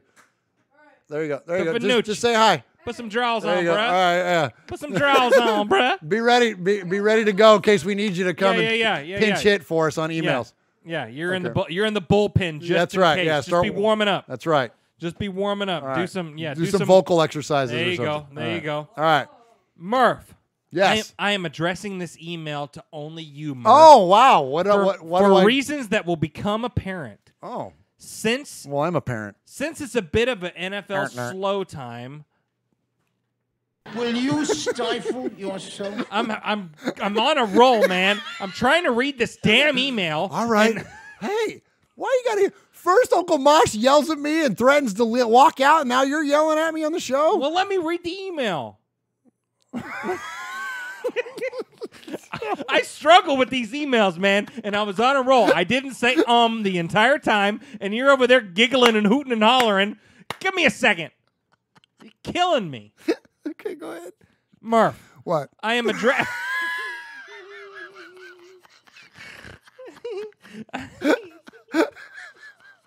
I am addressing this email only to you, Murph. Okay, thanks. For reasons which will become apparent. I can't wait to hear him. Since it's a bit of a slow NFL time, Yeah, it is. being post Super Bowl and pre-combine / Las Vegas draft, Well, yeah. my thoughts have turned to the proposed nickname. You son of a. Okay, I'm done. My thoughts have turned to the proposed nicknames for Allegiant Stadium. Okay. It seems as though the leader in the clubhouse is the Death Star. Like Uncle Mosh, though, I am not enthusiastic about the Star Wars franchise. Correct me if I'm wrong, which I am not a Star Wars junkie, but doesn't the Death Star in various incarnations fail to make it to the final credits? I, for one, think a slightly more imaginative, invincible, bulletproof, impregnable, indomitable, insurmountable, invulnerable, unbeatable, unconquerable, unstoppable moniker is in order. Let's get creative and come up with a fitting term for the new nation's capital. Just a thought. Raider Nation forever. Proud made man, Frank from NorCal. All right. There we go, Frank. Appreciate the email, my friend. And good job, Jeff. Way to get through there.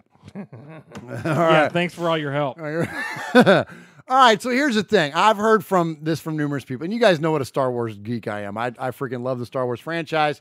I love a lot of facets of pop culture, and it's definitely on the high end of it for me. And if you could see the other end of the fan cave, you would see that clearly on display over there as well. All right, so I'm not going to apologize for having my opinion because I'm clearly biased. Okay, but here's what I do. Here's what I will say in response to that. That I've heard like other names like the Black Pearl and like these other things being thrown out.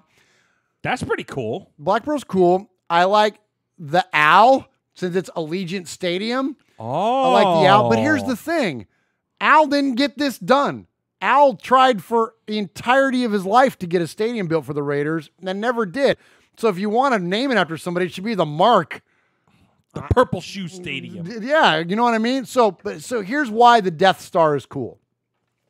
Regardless of what happens to the Death Star, because those pesky rebels went in there and blew it up with their photon torpedoes, despite that, what is really cool about the Death Star is that it's the ultimate base for the ultimate bad guys in the universe. And what are we as the Raiders? We're the villains of the NFL. So the ultimate bad guy base is the Death Star. So it makes sense that they call it the Death Star. That's so like. I mean, what else could you say? Star Killer Base? Yeah, you're not going to call it Star Killer. That's goofy, right? And even if you go to like other franchise, like we used to jokingly refer to the Oakland Coliseum as Mordor. Well, freaking, you know what? Like Sauron doesn't win at the end of the Lord of the Rings. You know, the Mount Doom explodes and Mordor falls, but it was still a cool way to refer to it because it had all these gnarly orcs and all these badasses in there ready to fight. It was an intimidating place. That's why the Death Star moniker is being applied. And listen, even if you don't think it's cool because I like it, Jonathan Abram likes it, and he gets to go play there. Yep. You know what I mean? Like, I think I'm Death still Star, all in on that. I think it's a great nickname. And listen, even regardless of what my opinion is on it, people are just flat out referring to it as the Death Star. Like, it's like I've had people send me videos, like friends and stuff that know what big Raider fan I am and all that. Yeah. And send videos and they'll be like, oh my gosh, it looks like a Star Wars thing, or oh my god, like you see this. Seeing pictures of it being built and stuff like that, it just reminds you of the Star Wars scene where it's like it's nearly operational. Yes, you know what I mean? Like that's just cool, man. I dig it, man. That's no moon, buddy. Yeah, no, I'm with you. So anyway, so there you go. So there's my lobby for the nickname Death Star. All right, my turn. You gonna interrupt me while I'm going? Wait for it. I'm going to see you locked and loaded. Okay, let me sure I get this right this time. Okay, get it right. Yo, what's up, Murph, Swaggy, and the one and only Uncle Mosh? It's Ty the Raider, or ta-da Raider, like Uncle Mosh likes to say. I'm sending this email with hope that Murph forgives me for giving him the et al. I remember that. It felt like the 2017 season, week 15, with 39 seconds left. Just as I was going in for the W. Never mind. I don't want to make myself angry, but since I'm speaking of Carr, I must say things that have been interesting. As everyone was freaking out, the media, about this no caption post, it reminded me of my daughter's favorite movie. Maybe Jeff is familiar with this movie as well. You see, her favorite movie is about a girl named Poppy and her friend Branch on a journey to rescue their friends after these Bergens invaded their land. Yes, you know what Trolls. you're talking about? Okay. Yeah, I've watched that only 873 times since I have a 3-year-old. Okay, there you go. Their mission is full of adventure and mishaps, and as the mismatched duo tried to tolerate each other long enough to get the job done. Sound familiar? The name of the movie I'm talking about is Trolls. There you go. Carr's just trolling. He sees and hears all this trade talk and thought, hey, I might as well get in on the fun. So you see, not only does the relationship between Poppy and Branch remind me of Carr and Gruden. Carr is the happy-go-lucky one and naive, with Gruden being the grumpy guy with no time for BS. I figured something out very quickly. Carr and Gruden are in cahoots. Either that or Carr is in deep, you know what. Anyway, after listening to Mayock in the Combine press conference, I know without a doubt we at least trying to bring in Carr's replacement no matter what. In the meantime, I guess we have to just try to keep coming up with new names for the stadium. He's jumping around on us here. Okay. I like the Death Star. There you go. Over the other name being thrown around, even though I've probably seen less Star Wars movies than Uncle Mosh. I look forward to saying beam me up, Scotty, or Kirk, I am your father, or however it goes. Maybe Murph can help me figure that one out. Yes, I will, because we don't hawk the Trek around here, pal. I just want to give a shout out also to Big Raider Trucker and Mojo for being my first 2 and only Twitter followers. Nice. Yeah, just like Mosh, I twit now at Ty Damack. Tydamack. With all the love and respect, guys, keep up the show. I'm looking forward to everything you guys got coming, plus the return of Mondays with Mikey and Murph on tap, my friend. From yours truly, Ty the Raider. Ta-da! Nice. Good job, brother. Good job, Ty the Raider. So the next email is from Trinidad Ledesma. I got to stop you. P.S. From Ty the Raider. I got a P.S. from Ty the Raider. Yeah, you do. P.S. I think my wife might let me go to Vegas for the draft. Ooh, he sent this a week ago. If not, I'll just tell her I have to go to work conference and better my security skills so I can babysit empty buildings. There you go. Yeah, there you go. Nicely done. Nicely done, Ty. Nice. Trinidad Ledesma, his question is, do you guys update your podcast subscription to include Las Vegas? Which I don't believe we have yet, which we need to. We need to. So thank you, Trinidad. Yes. He was looking for he said was looking for more podcasts about the Raiders, which obviously you guys are the best. And what popped up was appalling. Tim Kawakami? Yes, came up ahead of you guys. People looking for Raider news and information need to find you guys and not someone with a negative bias towards the Raiders. Thank you guys, and I hope everyone is okay after the recent tornadoes there in Nashville. Regards, TL. Awesome. Appreciate you, Trinidad. So we need to update that. We need to update that and make sure we're at the top of those lists. Yeah, because our stuff is all listed as Oakland or Los Angeles. Yes. None of it's listed as Las Vegas. So, yeah, I guess we do need to get to that, huh? Yeah, we do. Absolutely. All right, next up. Good evening, RFR family and swag. I'm not sure how to take that. Does that mean RFR family and swag? And swag. ... and Jeff? Are we bringing it back to old I don't school? know, man. Like, and swag, man. I don't know if that's a specific shout out to you to isolate you, to elevate you, or if that's you're not part of the RFR family. Huh. Or the RFR family is everybody, not me and Mosh, and then he cites you. RFR family, all our listeners, and swag. So maybe you should read this. No, it's okay. I'll take it positively. It's all good. Okay. This is Daniel Menges from Fremont, California. Well, another combine has come and gone, and now it's all onto the draft and free agency. Everyone has been asking me who I want in free agency, and honestly, I want a linebacker that can run sideline to sideline. Amen, brother. And can cover tight ends and running backs also. I would take any quarterback not named Tom Brady or Phillip Rivers. F both of them, and their agent called Mike needs to answer professional and then say Raider Nation for life to Rivers. It was a fumble to Brady and then hang up. Anyone who wants either of them needs to raise their hand and then take that hand and slap themselves. On a sad note, I'm here to announce that due to darn school, my twin and I can't make the draft, and it's heartbreaking to both of us, but we are going to the athletics opening day, and we are ditching school to do so. I've been there, my friend. I've ditched a few school days to stay in school, kids, but I have ditched school to go to A's games and Giants games even too. Vinny, cover your ears. Yeah, did you hear that, Vin? Good. Nothing. Good. Never I mind. can't make the draft. It's heartbreaking to us both. Okay, now on a more serious topic. Last Wednesday, my godmother's birthday, and like my dad, she's a diehard Raiders fan, and she would call me every Sunday to see if I was watching the game. Unfortunately, sad. Wilson's disease took her when I was 13, and I miss her like crazy. But now the Raiders have a fan cheering them with Al Davis in heaven. Anyway, as they say in Canada, peace out. Yours truly, Daniel Menges, 3-time Sizzler Award nominee, proud made man. P.S. Brady, stay away from my Raiders, or I swear I will burn your jersey. Once a cheater, always a cheater. Oh, nice. Nice. He's won the Sizzler 3 times? Well, he says nominee, so I think he was in the mix. Well, if you call in, you're always in the mix. I think he's won it 3 times. I think he's won it 3 times. I don't think you're a nominee. I think you're a winner. I don't know. Paul runs it down later on. We need to get with that. We'll get to Paul for sure. Yeah. Okay. Hi, Murph, Uncle Mosh, Swag, Jeff, Made, men and women, and all the rest of the chat. Bottom line, if you are a Raider fan, Carr is our quarterback until he's not. Stop the rumors and think about who we would add to make this team better. If the Raiders trade him, I will be upset, and we'll follow how Carr does on whatever team he goes to, just like I have with Mack and Cooper. When I started following the show, all I saw and heard from was people that we are family. I used to think that way, and I'm not 100% sold anymore. In any family you have disagreements, but you would always have your brother's back no matter what.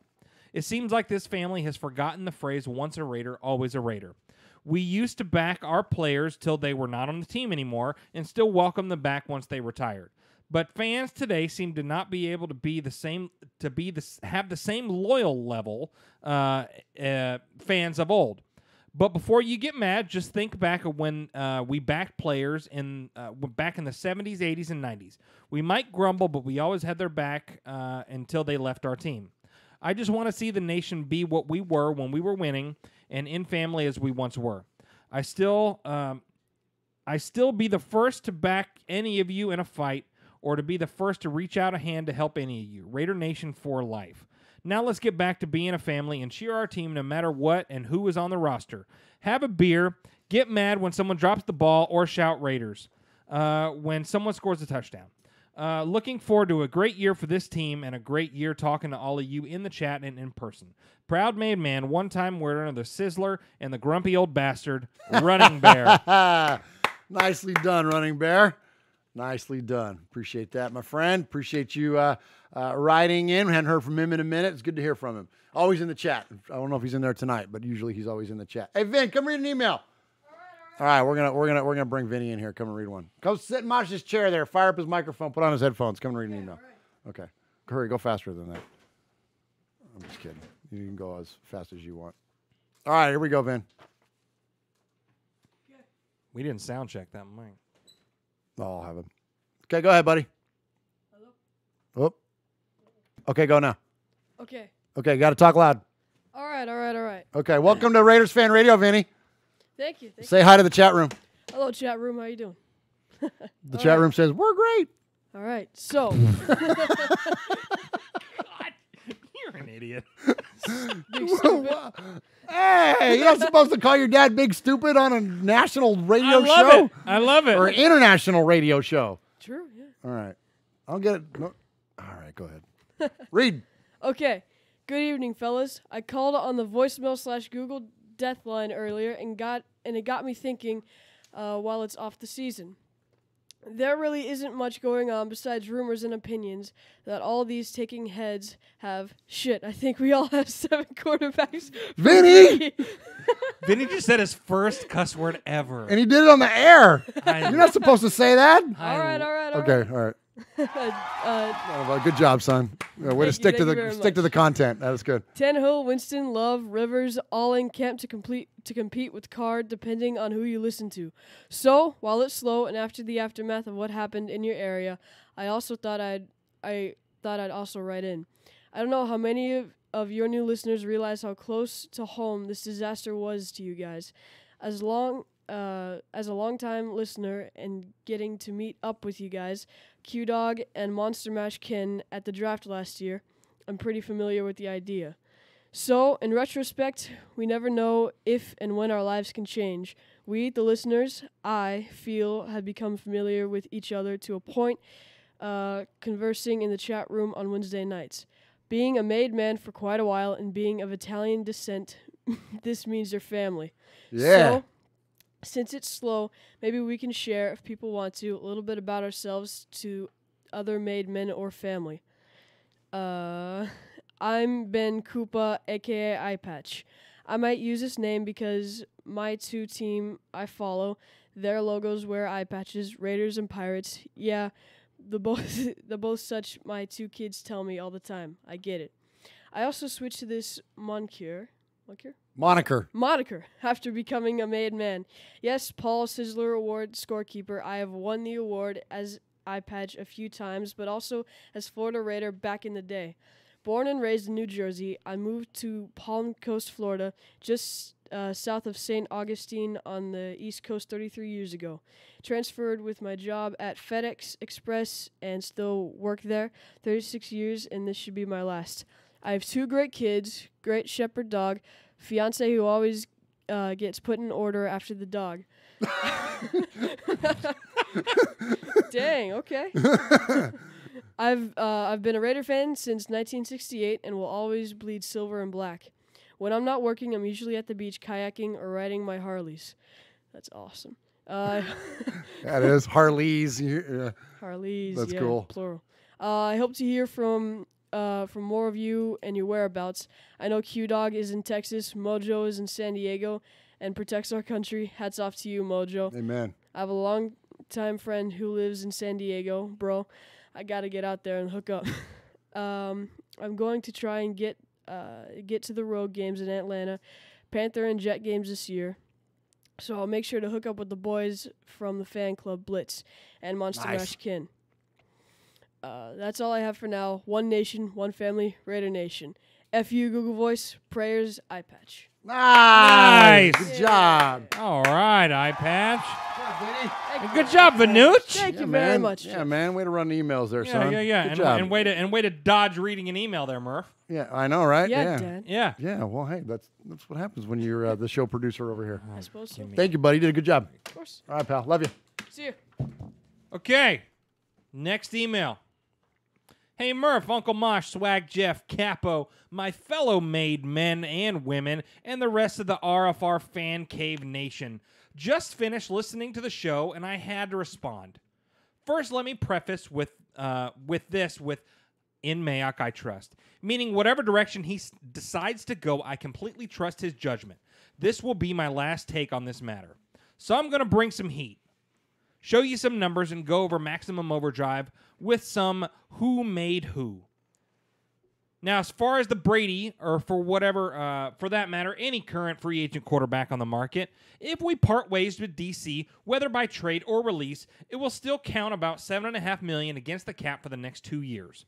We are not going to sign any of these QBs for any less than what we're paying DC right now. So we're talking between $25 and $30 million at least, plus Carr's dead cap for a QB that basically statistically is the same and still does pretty much the same thing that DC does that irritates people. Pocket passers that don't keep the play alive with their legs. These guys aren't Mahomes, Jackson, or Russell Wilson. To me, this would be a lateral move for any of those QBs, and if you're going to pay more for that, you're just getting rid of Carr to get rid of him. Getting rid of him just to get rid of him. I would like to submit into evidence exhibits 1 through 10. Please see attachments. Jared Cook, his first year with DC, he doubled his production in Green Bay, and last year had about a 25% decline in production with the Saints. Therefore, he was more productive with Carr than he was with Rodgers and Breeze. The list goes on and on. Crabtree, Roberts, LaFell, Holmes, Patterson, Slater, etc. Cooper is the player that you have a similar production on a different team. I would even challenge you, the proverbial nice. To find any running back, tight end, or wide receiver who had a better production after leaving the Raiders, which begs the question, cue the music, who made who? Oh, I wish we could play it. Yeah, were all these players weapons of DC, or as I contend, was it Carr who MacGyvered these players into his weapons? Carr became the marksman with a Daisy Red Ryder. Wouldn't it be nice to see the damage he can do with an M110 sniper rifle? The defense rests. One Nation Jeff. One Nation Jeff. Yeah, man. Oh. Yeah, man. You know what? Part of Jeff Nation. That was a hell of an email. It's a good email. That was a hell of an email. Is that a Sizzler contender? It's a Sizzler contender. I mean, I'm not trying to put my thumb on the scale, but that's Don't put your thumb anywhere near me. But that's a contender. That is a good one. Hey, and before we get too far from it, I do want to shout out the chat. Appreciate everybody in there. A lot of kind words for you, Vinny, on your email. Pirate 1975, Aaron the Q-Dog Raider, Ron the Mater Raider, Tyrone Graves, Raider Born Rico. What's up, Rico? What's up, Eye Patch? Fabricator Gill is in there. Logan Moore, Running Bear, Raider J, The Big Easy, Full Metal Mexican. So many people in there tonight. I appreciate all of you and the interaction as always. All right, next up, I've got greetings, Murph, Mosh, Jeff, and C, the entire umbrella, Mojo, Q, the one and only Nation, and Mikey. We still got an eye on you with much love. I feel like a line from my favorite hip-hop song by Eric B. and Rakim. It's been a long time. I shouldn't have left you without a dope rhyme to step to. As the snow melts and the flowers and trees start to grow, awaking from hibernation has woken me like a grizzly that's got to eat. The greatest nightmare of a Super Bowl is almost a distant memory, and the 1% NFL revenue increase of mustard and ketchup stained gear will start being returned for refunds in time for Christmas next year. But first, before our annual Christmas in the spring, the NFL draft, we must get through this onslaught of media misleads and desperate deceptions. Why must we all get trolled? Because we are the only ones who care about the draft. This is Raider Christmas. But before I get into that, next week, I got one big issue with mass media. The fickle mistress. Uncle Mosh, I'm sure you've met her. Drafting a starting quarterback could be much worse than drafting Jamarcus Russell all over again. I'm not even saying Derek walks on water. Strictly from a management perspective, the last thing you're going to want to do in 5 years is re-sign Derek's replacement when he's bumping up to our all-time everything, Derek Carr, in the record books. Imagine the leverage this young quarterback would have in a brand new city about to become the franchise leader in every category by beating out the guy you replaced him for. Besides, Carr is a cap-free cut next year, and 7 years of stats is a lot harder to fit the rookie is a lot harder for the rookie to beat out in 5 years than 6. I'm not saying not to replace Carr. Not saying he's untouchable. Replace him with a vet, though, that in a later round, maybe a bench sitter for a year type of rookie. The last thing Mark Davis will do is replace the first ever $25 million quarterback with the first ever $50 million a year quarterback. Besides, if we would have had a number 1 wide receiver that didn't have mental issues, adding a minimum of 800 yards and 8 more touchdowns for 3 to 4 more wins, y'all did, I get that, right? We'll be putting Carr in a gold jacket. He's referring back to the conversation we had about the production of Antonio Brown under normal circumstances. What does that look like for the Raiders season? That's a great point. We've got a lot more issues than Derek freaking Carr. Even if he is checking down the dirt on 4th down, every team goes through injuries, and it's how you keep afloat that makes your season. We were a young, up-and-coming team, so thin, and we weren't just replacing people on a roster. We replaced C-patches and green dots with the next man-up mentality. Those next men up were undrafted free agents, cast-offs, and practice squad thefts. What hurt us more than anything last year was tying up $20 million for an entire free agent signing period through all of camp and preseason and not getting one snap out of the former soon-to-be greatest receiver of all time. And I was happy to hear Mike Mayock own up to his mistake. Derek take notes on owning his own crap. That's how it's done. So Raider Nation, please stop. Get some help. We've all been trolled my entire life. We've been trolled my entire life. From Megatron and Manning visiting camp all the way back to Jim Brown at 50 coming out of retirement. Amen, dude. Good memory on that one. Mostly because without anything, and I mean anything, was possible. Look to our bright future. New stadium. We've got the best and somehow underrated rookie class of all time. We still have some great pieces in place with an outside-the-box GM and head coach. Let's trust the system. But please get us a linebacker who can spy. I can't watch Kermit the Frog run for his life because our D-line is bearing down on him as our secondary holds up for 20 seconds as he dumps a 5-yard check down that goes to the house. I must add, I still listen to every show, and I'm really getting into this podcast YouTube thing. I finally get the end around on the Miss Media bias. See y'all in Vegas. Sounds like Murph and Mojo, or just Mojo now, and Aaron and Q-Dog Raider. There's going to be more. P.S. If you need a cameraman, I'm bringing mine. Stacy Ruff, a.k.a. Rough Raider. Stacy. Right on, dude. That was legit. We've got a picture of Stacy. Show it. You got one? Yeah. Did he send us one? Absolutely. Well, let's see it. Ah, nice.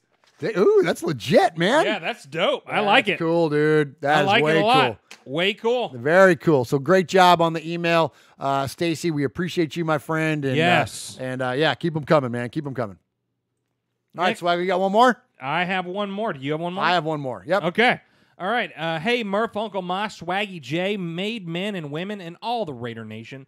This is Raider J77, a.k.a. MVP, and he was the one that actually got Will Compton to respond.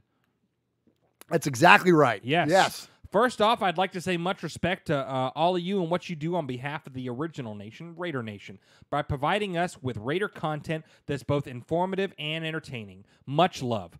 Next, I'd like to address the nation as a whole and the Raiders organization by saying it's a pleasure to be a part of something with so much history, mystique, and personalities aplenty. We're all in this fandom together, although if you're on any Raider social media, it does not always present as such.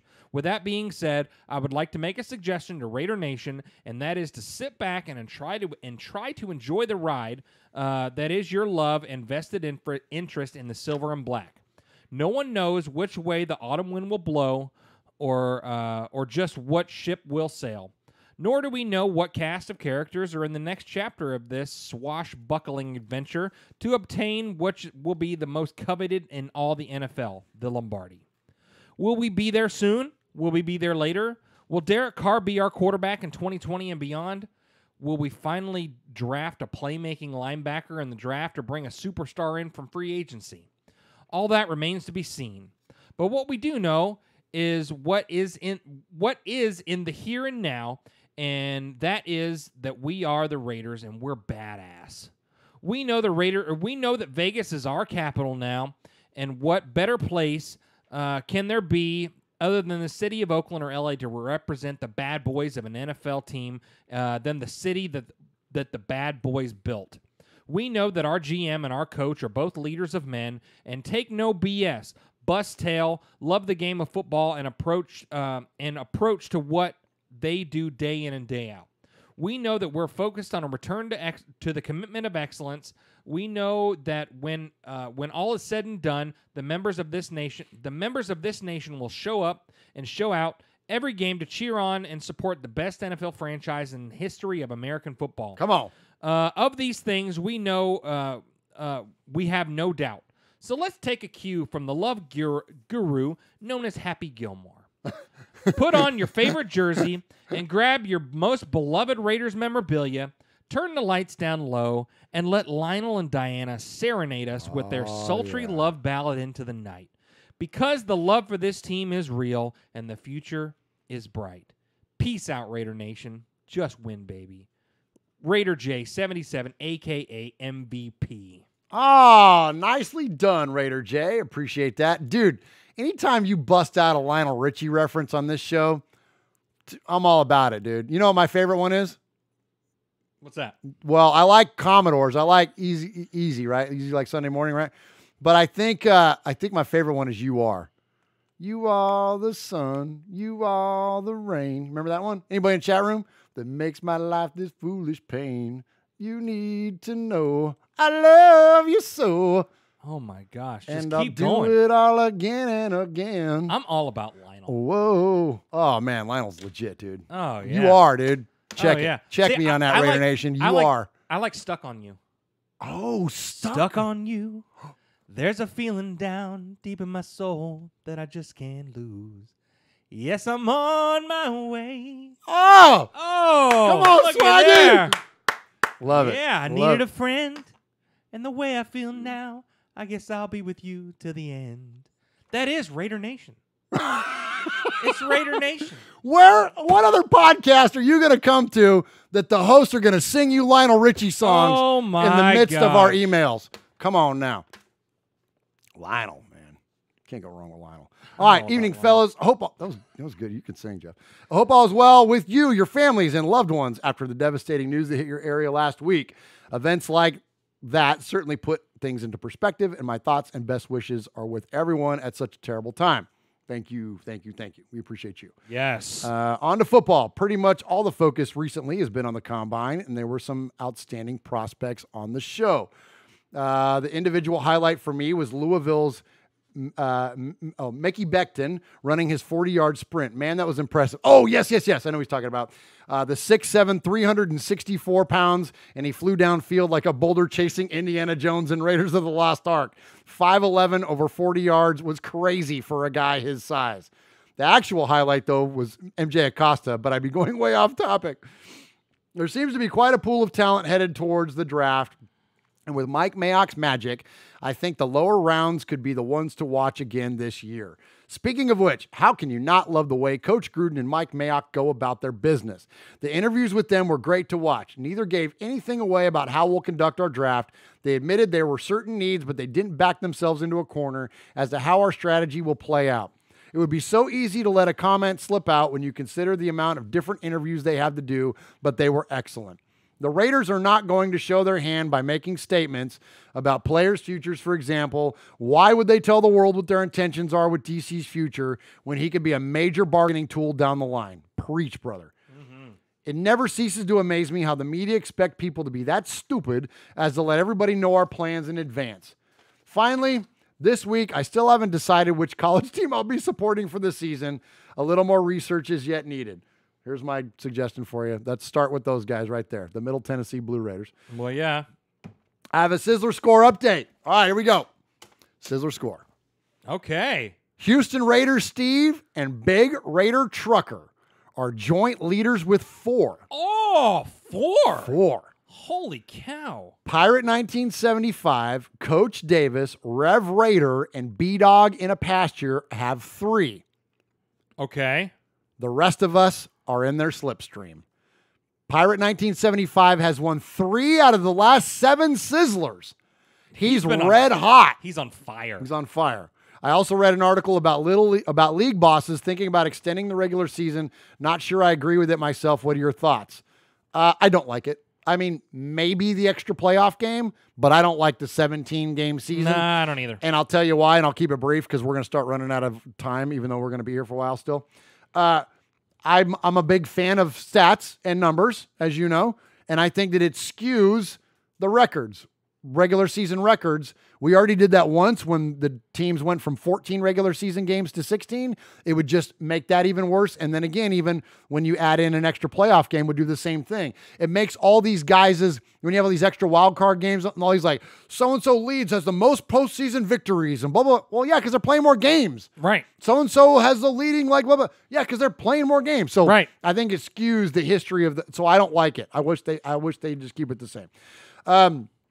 Keep up the excellent work, fellas. Take care and stay safe. Nashville strong. Right on, brother. Nice. Love you, Raider Nation. His Lordship, Paul Edgerton, Shropshire, Mississippi, Polly Award winner 2019, Sizzler scorekeeper, proud made man, and two-time winner of the Raiders Fan Radio Sizzler Award.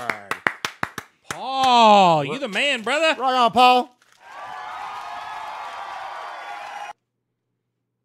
Nice. Yeah, short and sweet. Okay, there we go. Okay. All right. Now we got some phone calls. Let's get to the phone calls, man. Let's jump into it quick. Call the show, 909-345-3346, and leave us a message like our good friend we haven't heard from in a while, Alaska Raider. Hey, Uncle Mosh, Murph, Swag Jeff, Raider fans. This is Alaska Raider, man, and there's been a lot going on with the talk of Brady, and it's being a lifelong Raider fan, it's kind of upsetting a little bit. I mean, we've been through a lot of crap and a lot of losing, but having Brady come to us is like, I just can't see it, man. It just, I'd rather have anybody else but him. I could see us getting him and Bill Belichick getting Carr for like a second-round pick because I think that would be a value pick, and the Patriots like value. And I could see Belichick doing good with Carr, and then us, you know, with Brady, he can't throw the ball maybe 35 yards. I mean, he's smart. He's a good player, but he's old, and he's Tom Brady, like our nemesis, man. It just burns me just to think of him as our quarterback. But, in the draft, I think we should totally go with Kinlaw because I don't think he's going to be there at 19. So our first pick, we should go with Kinlaw. The next pick should be a receiver, you know, the best one. Cutie, I think, is a little better than CeeDee Lamb, but I don't think he would be there at 19. So CeeDee Lamb with our second pick, you know. And then, we have a good start. Get Littleton in, as a free agent and Brian Jones, and then our defense, man, and that's where we're going to win at. Maybe draft a quarterback in the third round. Who knows? Or maybe, go after one of the free agents. But, I don't know. Definitely not Brady, man. That would just, I don't know. That would suck. All right. Take care, guys. Later. I love it, Alaska Raider, man. I'm with you, dude. Like, I'm all about just win, baby. And I'm all about anybody that wears the silver and black, and I'll support them regardless. But we were talking about with our buddy Jeff at Domenico's earlier today. Like Tom Brady, geez, that's a hard one. I mean, Mosh literally almost fought me. And and every time I fought him, I've lost. So I wasn't looking forward to that. Mosh was like bothered, like that I even brought it up. Well, yeah. And there are a lot of people that just don't like, it's just, yeah. I think most people are that way. If you're a diehard Raider fan, if you lived through the Tuck rule, yes, then because you understand the ramifications of what that was, the literal the passing of the torch almost for two franchises, really. Like it literally changed NFL history. You know what I mean? And so, yeah. So I'm with you, Alaska Raider. All right, next up, another guy we hadn't heard from in a long time and glad to hear from him, our buddy Alex. Uncle Mosh, Murph, Swag Jeff, this is Alex Sandoval from Tucson, Arizona. Sorry it's been a while since I've called. Just have a lot of things going on in my personal life. But I want to talk to you guys today about all the Derek Carr rumors going on that he might be traded to a different team. And I wanted to give you my opinion. And my opinion is that the Raiders are not ready for that move just yet. And the reason why is because Derek Carr, I feel, even though he isn't a star quarterback, he's an above average quarterback. He's in the top 15 as far as quarterbacks, I believe. And unless we can get somebody who is better than him and can be better than him right away, I don't think that we should move on from him, because if we draft a quarterback, that it's a coin toss. We don't know if he's going to be good enough. I don't know if there's anybody in the market who's going to be better than him, guaranteed right away. I think that we hang on to him and we build our team and make our team even stronger. And then when we're ready to have a good quarterback, when we're ready to make that move and make that jump, I think we do so. I don't think that Derek Carr is going to be with Oakland more than 2 years. I can see that. I'm sorry, more than one more year. So that's just my opinion. I think that we should keep him just because there's nothing better out there right now. Let me know what you think. Yeah, I'm with him. I mean, it's definitely not looking good. I mean, one way or the other, I think that he's relatively short-lived, unless they, I think he's got about have another year guaranteed. I think that he's going to be our starting quarterback. Yep. And if, they make the playoffs, and all it takes is one playoff win. Like, if you think about it, like, all this talk goes away if he wins one playoff game. Sure. You know what I mean? And whether that's at home or on the road, maybe he goes on the road to Tennessee or goes on the road to, I don't know, Baltimore and wins a playoff game. Like, we're all loving Derek Carr. Right. You know what I'm saying? Like, so. Well, and if he gets us to the playoffs. Well, he did that once before, though, and then he didn't play but that was no fault of his own, right? Sure. But I'm with you, though. Like, let's see something demonstrable. I want to see Derek Carr play in a position where maybe his job isn't safe. That's what it is. I want to create a sense of urgency. I want to see a fire lit under his ass a little bit. Yes. And see what happens when he's got Mariota sniffing for that that starting job, or replace Mariota with whoever, or replace it with Hurts, replace it with, whoever. Jordan Love, whoever's the guy that they're going to bring in to be his backup. Let's see how Derek plays when he doesn't know if he's going to play next week. Absolutely. I think that's a great source of motivation for him, and I think that's definitely the direction this is going. All right, let's hear from our buddy Alex again. Uncle Mosh, Merv, Swag Jeff, this is Alex Sandoval from Tucson, Arizona. I called and I left a message, and I wanted to kind of add to it. I was thinking that maybe, to put it my point into perspective, maybe Derek Carr is our Alex Smith, and maybe he's the stepping stone onto something greater down the future.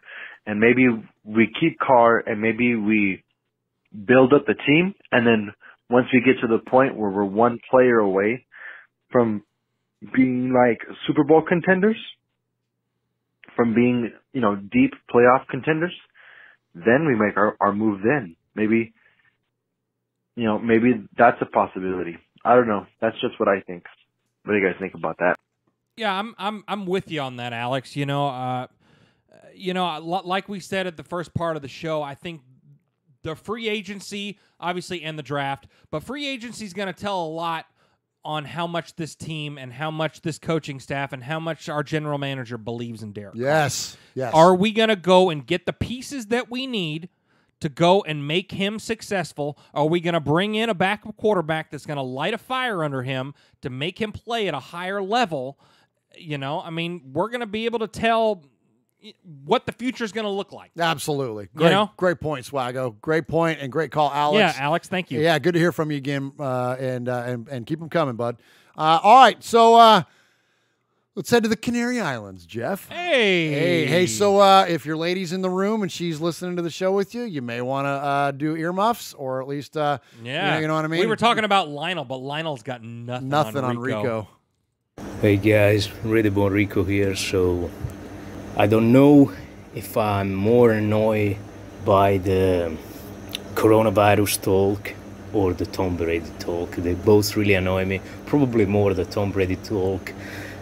Cause at least I can say to the people that tell me about coronavirus, I'm not watching the news. When they tell me about something, I'll say, just deal with it, man.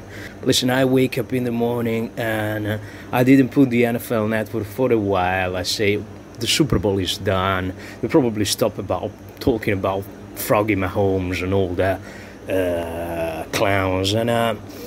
And I say, yeah, they're probably talking some prospect. They probably show some highlights of, I don't know, Larry Fitzgerald doing another year or Adrian Peterson doing another year, No, I have to wake up, turn on the network, and I have to see a clown on the phone talking with another clown on the phone saying, we want you in Vegas. Now, listen.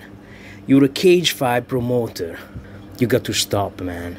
You're nothing in Vegas. You're not against that. You're a Cage Fight promoter. Vegas is being full of these employees. You're an employee of the Vegas organization, right?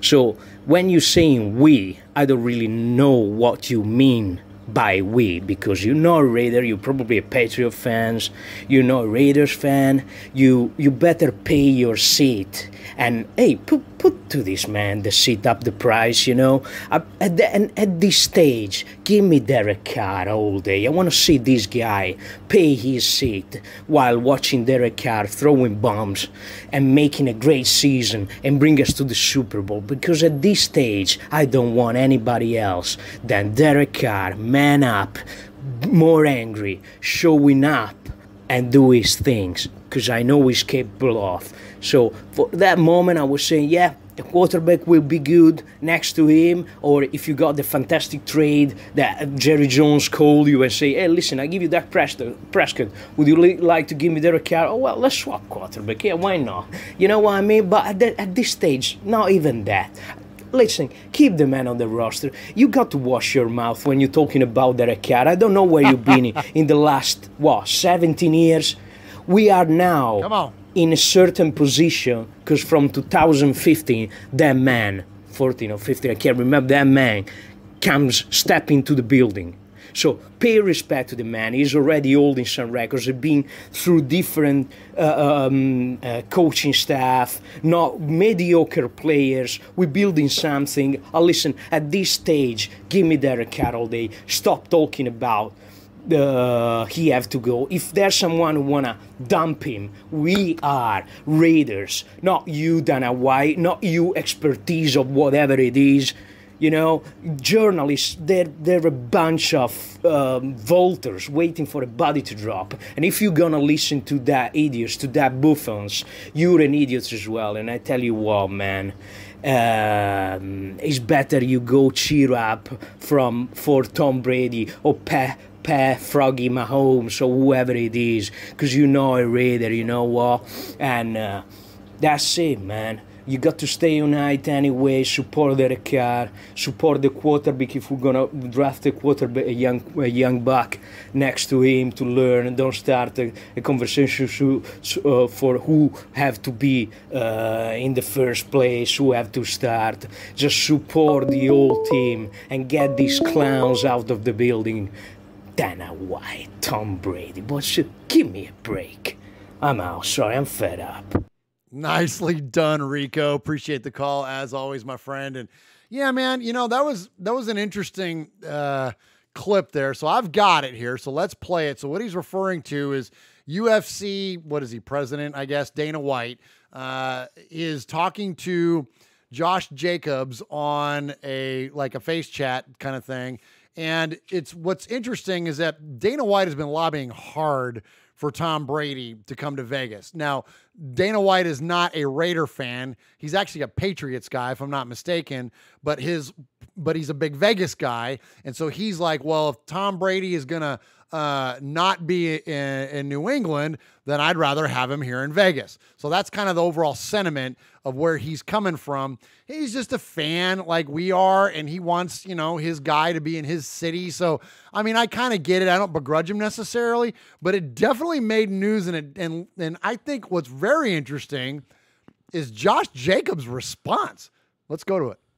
To go with the Patriots, but let me make my last pitch. Las Vegas would love to have you here at the Raiders. The stadium, the facility is incredible. The training facility that they have outside of Vegas is unbelievable. It's a 45-minute flight from LA. Your kids and your family can live there. You can fly back and forth. We want you to come to the Raiders. I've been pitching you now for a month. I love you too. Come on, brother. Get to Vegas. Thanks, man. Oh, wait a minute. No, I played the wrong one. This isn't him and Josh Jacobs. This is him and Brady. Him and Brady. Sorry, I played the wrong one. But still, anyway, sentiment the same. No, it's been a lot of patience for me. And obviously being where I've been for 20 years, it's been an amazing experience. And I don't know what the future holds right now. I'm just trying to be patient through this process, my first time going through it. And in the meantime, I'm going to spend a lot of time with my family over the next 10, 12 days. And we got a little vacation plan, which I'm looking forward to. Good for you, my brother. We can't wait to find out where you're going, and good luck. All right, there you go. So, anyways, I don't want to camp out on it too much more. I'm sorry I played the wrong clip there, but yeah, that's kind of the sentiment, is that you got this guy who's very, very high profile, is lobbying hard for Tom Brady. And listen, he's not coming to the Raiders, man. No, he's going to be a Patriot, dude. And we were talking about this earlier. Jeff and I were, is that the more likely scenario that if it's not New England really would have been Tennessee, because he's got familiarity with Vrabel, right? He's got a good offensive line, a good running game, a great defense. Like, it's a good fit for him and his family. Like, if the stars were going to align for Tom Brady, not in New England, it would have been Tennessee. And the Titans flat out came out and said, there was a report today that said that they're not, they're not actively pursuing Brady. They're more interested in re-signing Tannehill. There you go. So now that could be smoke and mirrors too, but I don't believe so. I don't think so. And so, well, so all that said, Rico, we're with you, buddy. I don't think Tom Brady's going to be a Raider. I don't think we got to worry about that anytime soon. All right, let's hear next up from our buddy Kevin, the Raider Nerd. Hey, Raider Fans Radio. This is Kevin, the Raider Nerd. What's going on there, Murph, Mosh, and Swag Jeff, Capo, and the rest of the made men and women. This is Kevin the Raider Nerd checking in. I want to make sure that Houston Raider Steve isn't the only one that calls in on the off season here, so I thought I'd chime in. Thank you, Kevin. First of all, I hope that you guys are safe during these tornadoes in Tennessee. I'm hoping everything's okay. Those things can be really scary, and my thoughts are with you guys, so hang in there. Thank you. I want to touch a little bit on, first of all, I guess all of the talk about shopping Carr and possible trading up and getting another quarterback and stuff like that. There's a lot of rumors out there. But realistically, what do you guys think the Raiders are going to do? Do you think that number 12 spot, we're just going to play it safe and get the best wide receiver off the board? I've been racking my brain, and specifically with the free agency happening first. It's really going to matter what happens in free agency, I guess, but I don't know if anyone's willing to chomp on Carr and take him from the Raiders and offer something. And I think the safe thing to do is just to keep Carr through this next season and maybe pick up a late round quarterback and see what happens with them. Like maybe in the third round, maybe we can trade up into the second round and get a pick out of there.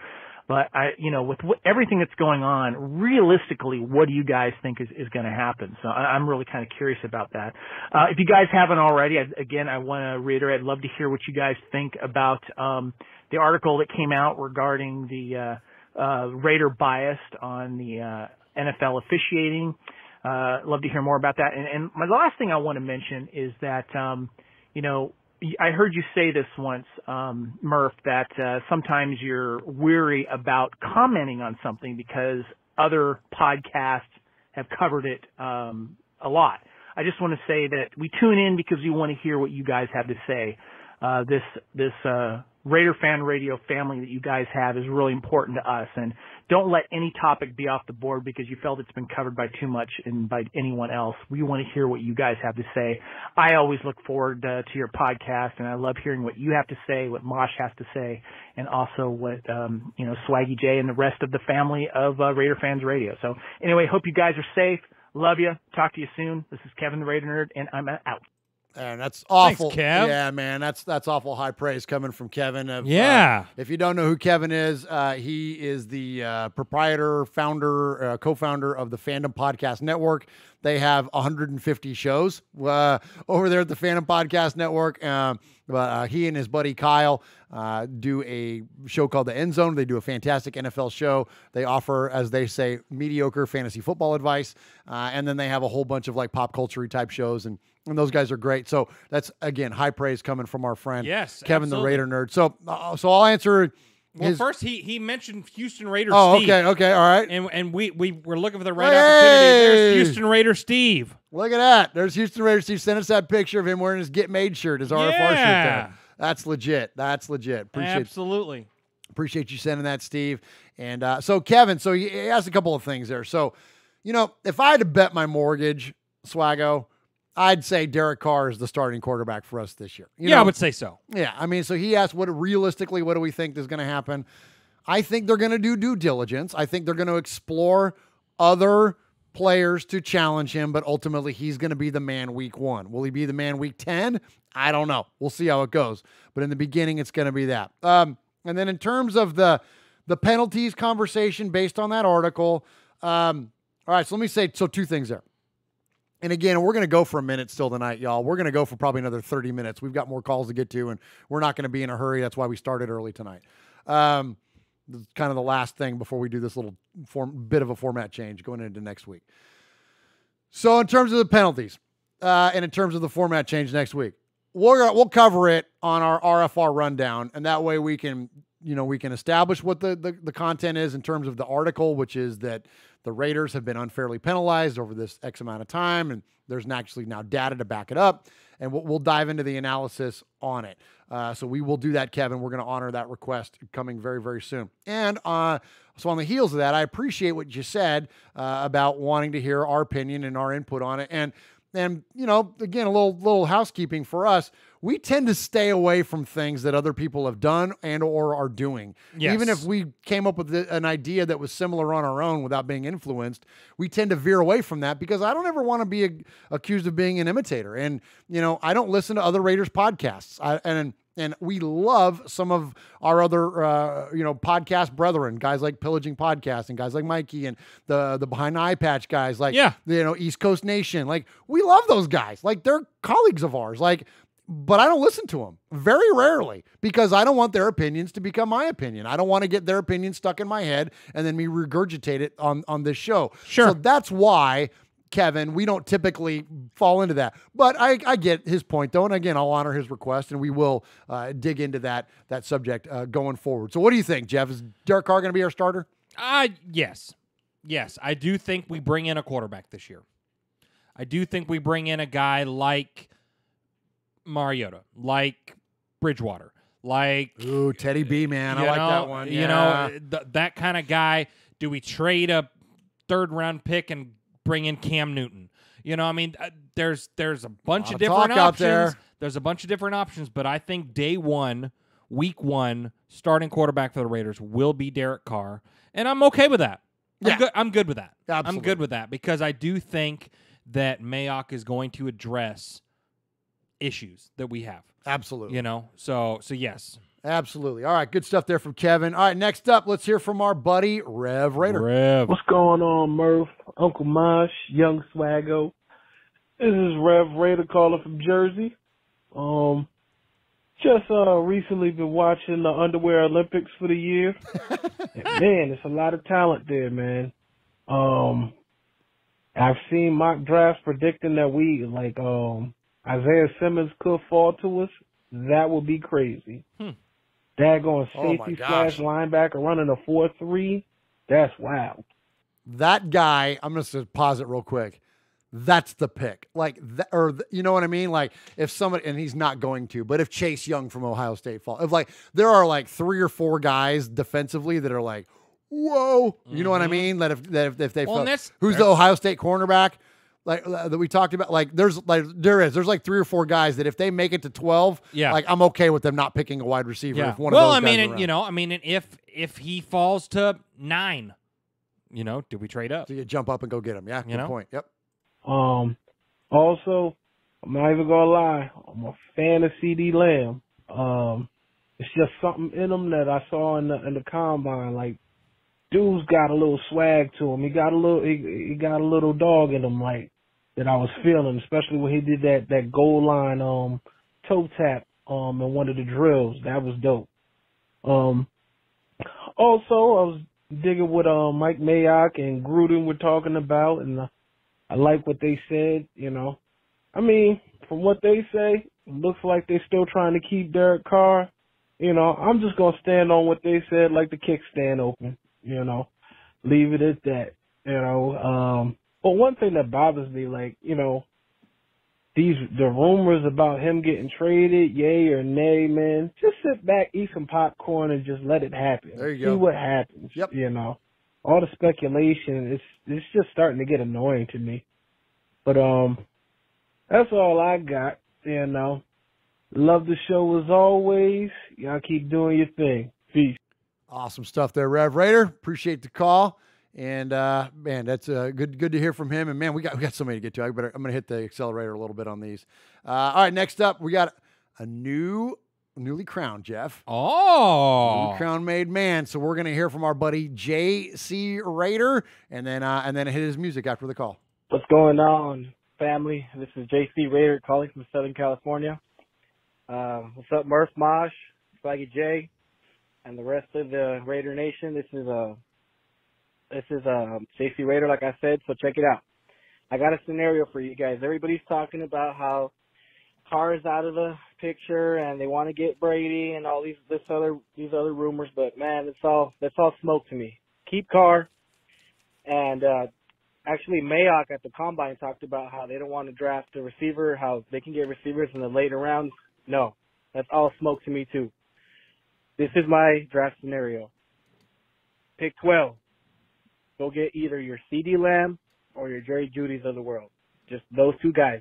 One of them's going to be there. Trust. Teams are too desperate for quarterbacks and offensive linemen right now. So one of those guys is going to be there. Isaiah Simmons, he's the dream, but don't trade up for him. You don't need Isaiah Simmons. This is what you're going to do. You're going to get CD or Jerry Jeudy at 12. At 19, people are talking about getting Kenneth Murray or Patrick Green from LSU. No. Go get yourself a Henry Ruggs III.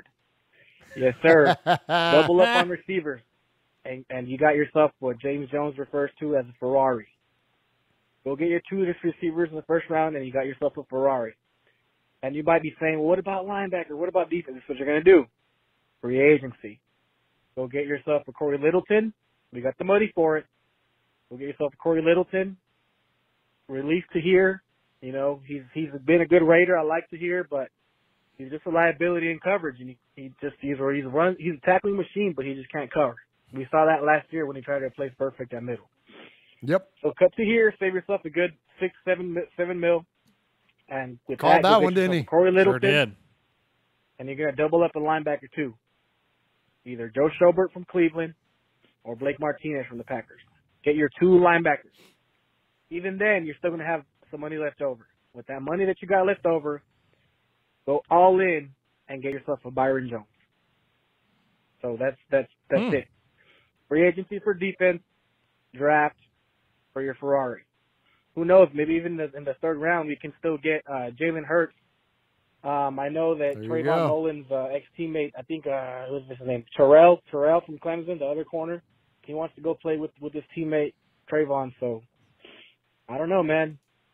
I think that would be a good draft scenario. So let me know what you guys think. And as always, Raider Nation, baby. Just win.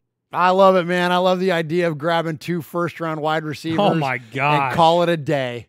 Like, you got those 2 guys to match up with Renfro. Like, there's your starting 3 guys for the next, I don't know, 10 years. Right. Like, that's pretty legit, man. So appreciate the call, JC Raider. And congratulations on being the newest member of the crew. You are a made man.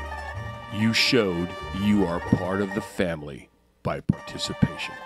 By chance, a man like yourself should make enemies, then they would become my enemies. Showing you are a friend of Raiders Fan Radio, you have leapt across the line. Friendship is everything. Friendship is more than talent. It is more than the government. It's almost equal to family. Be loyal. Made man, Raider fan. Someday, and that day may never come, I'll call upon you to do a service for me. But until that day, accept this as a gift. And don't ever forget, words can hurt more, but silence can break hearts.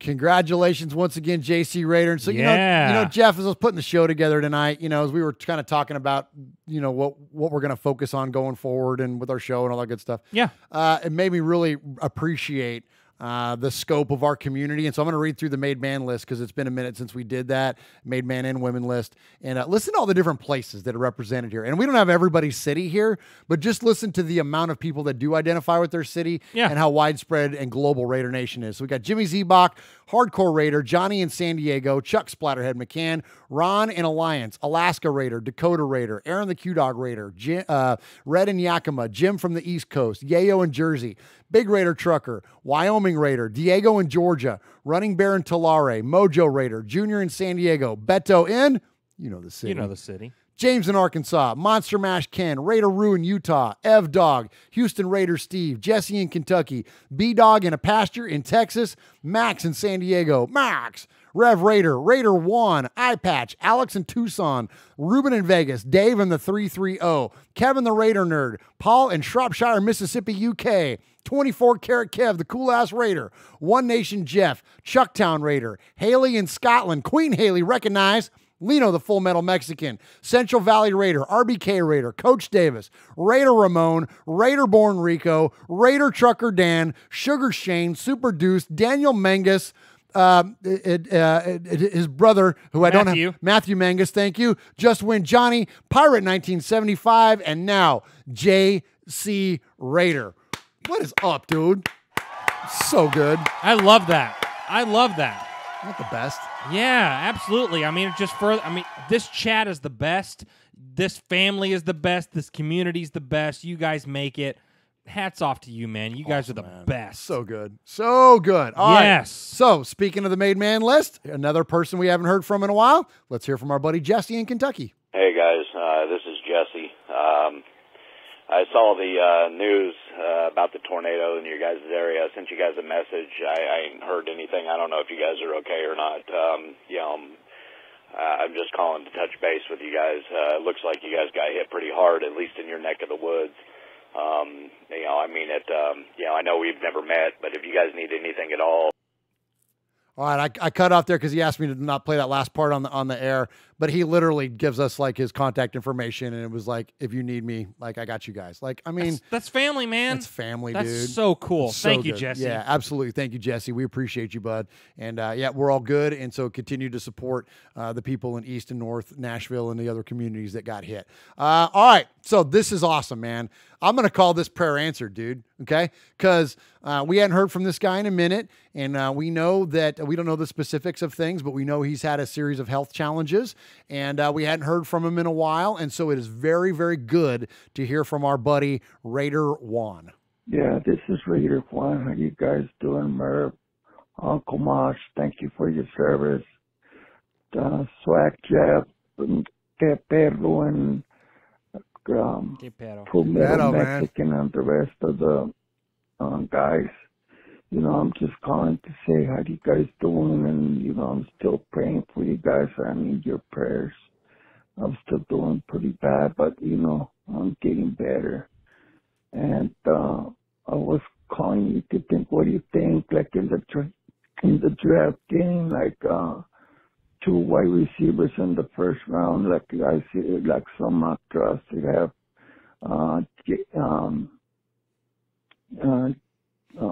CeeDee Lamb and Judy, you know, there and the 12 and 19, get those 2, make one of our weakness into a strength. And I've been reading in a couple of places, and they asked about the same thing. You know, what do you guys think about that? You know, yeah, that's what I was calling. You know, I'm still listening to you guys all the time. good time watching you on YouTube, and, keep it up. You guys are doing a great job. Okay, God bless you guys, man. Take care. God bless you too, Yeah, Raider Juan, man. absolutely. So good to hear from you, my friend, and prayers with you as always. And we trust that everything's going to continue to be on the upswing for you and stay strong in all that you're dealing with there. And so to answer your question in terms of I think that's a dream scenario for us to get one of those guys. If one of those, if it's CeeDee Lamb or Jerry Jeudy, I mean, especially as Madden players like we are. Oh my gosh. I want that guy on the Raiders. Well, I yeah. want to play Madden with that guy. You know what I mean? So, but I think that's what we as fans would love to see. You get the explosive playmaker on offense, and then you get a consistent playmaker on defense with number 19. I think that's the ultimate first-round knockout for us as fans. So, yes. So thanks again, Raider Juan. We appreciate you, bud, and stay on the mend and call us again. All right, next up, we heard him on email. Now we're going to hear from him on voicemail, and it's our buddy Eye Patch. Hey, Mosh, Murph, Swaggy J, Nation. Eye Patch is calling in. I really hate all the social media stuff with the Raiders. Every day it's something else, between the quarterback and receivers and draft and free agents. But, sometimes the social media comes in handy, man, when there's a tragedy. I was glad to get in touch with you through Messenger, to see you guys were okay. Got a reply back from you, about all that devastation that's going on over there. I'm glad to see you guys made it through okay. The prayers are with everybody in your area. It's pretty tragic. And it just shows you how precious life is, man. Amen. I know you're just a fan radio show, but you become more than that to me. It's like a family. Once you're a made man, we're all pretty close. I got to meet you guys last year at the draft, and it was, I feel like you're part of the family, man. So, to everybody out there, just, give your loved ones a hug, tell someone you love them, because, you never know what can happen, man. Life is quick. So anyway, guys, prayers and thoughts to all you guys and everybody in the area. I understand if you won't be on for a while. So, rest of Raider Nation, peace out, man. Bye. Awesome stuff, Eye Patch. Yeah, thank you, Eye Patch. Yeah, we appreciate you, man. That's we appreciate the thoughts and the concerns and the prayers and all that, man. The good vibes sent to us here in Middle Tennessee. So good to hear from you, and keep them coming. Keep them coming for sure. And yeah, and it is, and this is family. And I try to avoid getting too sappy and sentimental about this stuff, but it really is, man. And the motivation to do this show continues to be, the people that listen to us and to tune in and subscribe and do all that stuff. Like that to me has almost become more of a motivating factor than my fandom of the Raiders. Yes. Seriously, my fandom of Raider fandom almost trumps my fandom of the Raiders. If that makes sense. It's really getting to that point where, I freaking dig Raider fans, man. They're just awesome. Yeah. So anyway, appreciate you guys. Thank you, Eye Patch. And okay, so speaking of that, I've got one more to get to that wasn't on the rundown. I'm going to play this straight off of Google Voice because he called in late. But this is somebody I don't believe has called us before. This is a new caller, and it's Big Mike. Big Mike. Come on, Big Mike. Yo, Murph Fan Cave. This is Big Mike. You might know me as Deuce Silver. I've been listening and washing dishes to your show for over a year now. You've got me through many a lonely night washing those damn dishes, taking care of my family, making sure they're all good, making sure they're well. I wanted to give you guys a call finally and let you know that I've been a Raider fan for quite a while, ever since my grandfather, who happened to play for the Detroit Lions, actually. Oh, wow. Cool. Introduced me to the Raiders back in the 80s. His name was Angelo Bosco. Cool. My cousin Robbie Bosco actually played for BYU, was a Green Bay Packer for a while, but still ended up being a Raiders fan. Just right on. Couldn't help myself. I also wanted to let you know that I did appreciate show number 159. Looking forward to number 160. And I wanted to thank you guys for the content. As far as any hot takes, I don't have one. Last show I listened to, talking about flaming hot Cheetos and what have you, and Mosh Quakes. So Moshquakes. other than that, it was a good show. I'm looking forward to the next one. You guys take care of yourself. Look forward to hearing from you again. And look for me. I'll try to get up on you. Look for me at Do Silver. I'll see if I can catch your shows live. Yes. Usually I don't get a chance to. My woman comes home from work pretty late, and I use her work phone to listen to and watch your show on YouTube while I'm doing them dishes.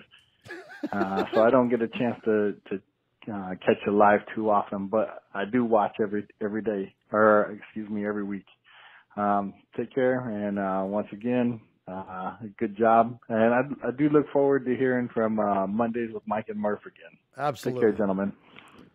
Right on, Big Mike. Absolutely. That was cool, huh? That was yeah, Deuce Silver, first time call, man. I dig that. Very cool. Call us back again, man. 2 more times. 2 more times, man. You get made. Absolutely, man. Great stuff there. Appreciate you, man. There you go. There's the whole family again. Yep. Taking care of his family. You know what I mean? Like, that's what it's all about, man. That's what Raiders do, and we appreciate you, Big Mike. And definitely call us back again. All right, so there we are at the end of Sea of Fans. It's almost 2.5 hours worth of show that we've done tonight. This has been fantastic. And so at the end of our Sea of Fans, at the end of our emails and the end of our voicemails, we award a Sizzler. That goes to the best call and or email. And now the last time we did this, there was only a handful of contestants. Yeah. What was it? Yeah, wait. Yeah, now tonight we've gone from the puddle of fans, the tidal wave of fans. Oh my gosh, man! Right? There's been a lot of folks that called tonight. And we appreciate every single one of you. But Swago is going to tell us who got the Sizzler. Yeah, so let's talk about the Sea of Fans tonight. All right, we opened it obviously with the Capo and with Ty Williams talking about Raider fandom, which was about an hour and a half ago. Seemed like a lifetime ago. Right? Yeah. Seemed like a lifetime ago. We opened the emails up with Frank from NorCal, who had a bone to pick with Murph about the new Allegiant Stadium nickname. Ty the Raider email talking about a Carr Trolls reference, saying Poppy and Branch is more like Carr and Gruden. Trinidad talked about an update to the podcast tagline, which we need to update. Noted. Absolutely. Daniel Manga says, hell no to Tom Brady and Crybaby Rivers. Running Bear says, once a Raider, always a Raider, and let's not forget that. iPatch obviously has prayers for Nashville and our Raider family, and he actually has a bunch of Sizzlers because he used to be Florida Raider. Oh, nice. Yeah, absolutely. And One Nation Jeff emailed and said, who made who? And is Carr the guy? Was Carr making weapons, or were the weapons being surrounded by Carr? We had Stacy email us saying that the media was misleading us, trolling us. Draft a quarterback, maybe. Maybe some more issues with our team than DC4. Raider J emailed saying Raider Nation is like a Lionel Richie song. You are the sun. You are the rain. That's right. Yeah, buddy. Yeah. Paul emailed saying that the lower rounds could be a gold mine in the draft, and gave a Sizzler update. We opened our calls with Alaska Raider that says no for TB12, and he hopes that CD Lamb falls to 19, but I doubt it. Alex from Tucson called ×2 talking about DC rumors and who really is better than DC right now in the quarterback in free agency. Then we heard from Rico talking about stupid Dana White, stupid Tom Brady, stupid coronavirus, and Carr, it's time for you to man up and step up. Oh. And then we heard from Kevin the Raider Nerd talking about what we need to do with our picks. Is Carr really tradable? And is the NFL really biased against the Raiders? Rev Raider talked about Simmons possibly falling to us. Oh, my gosh. That would be a dream. And do we keep Carr?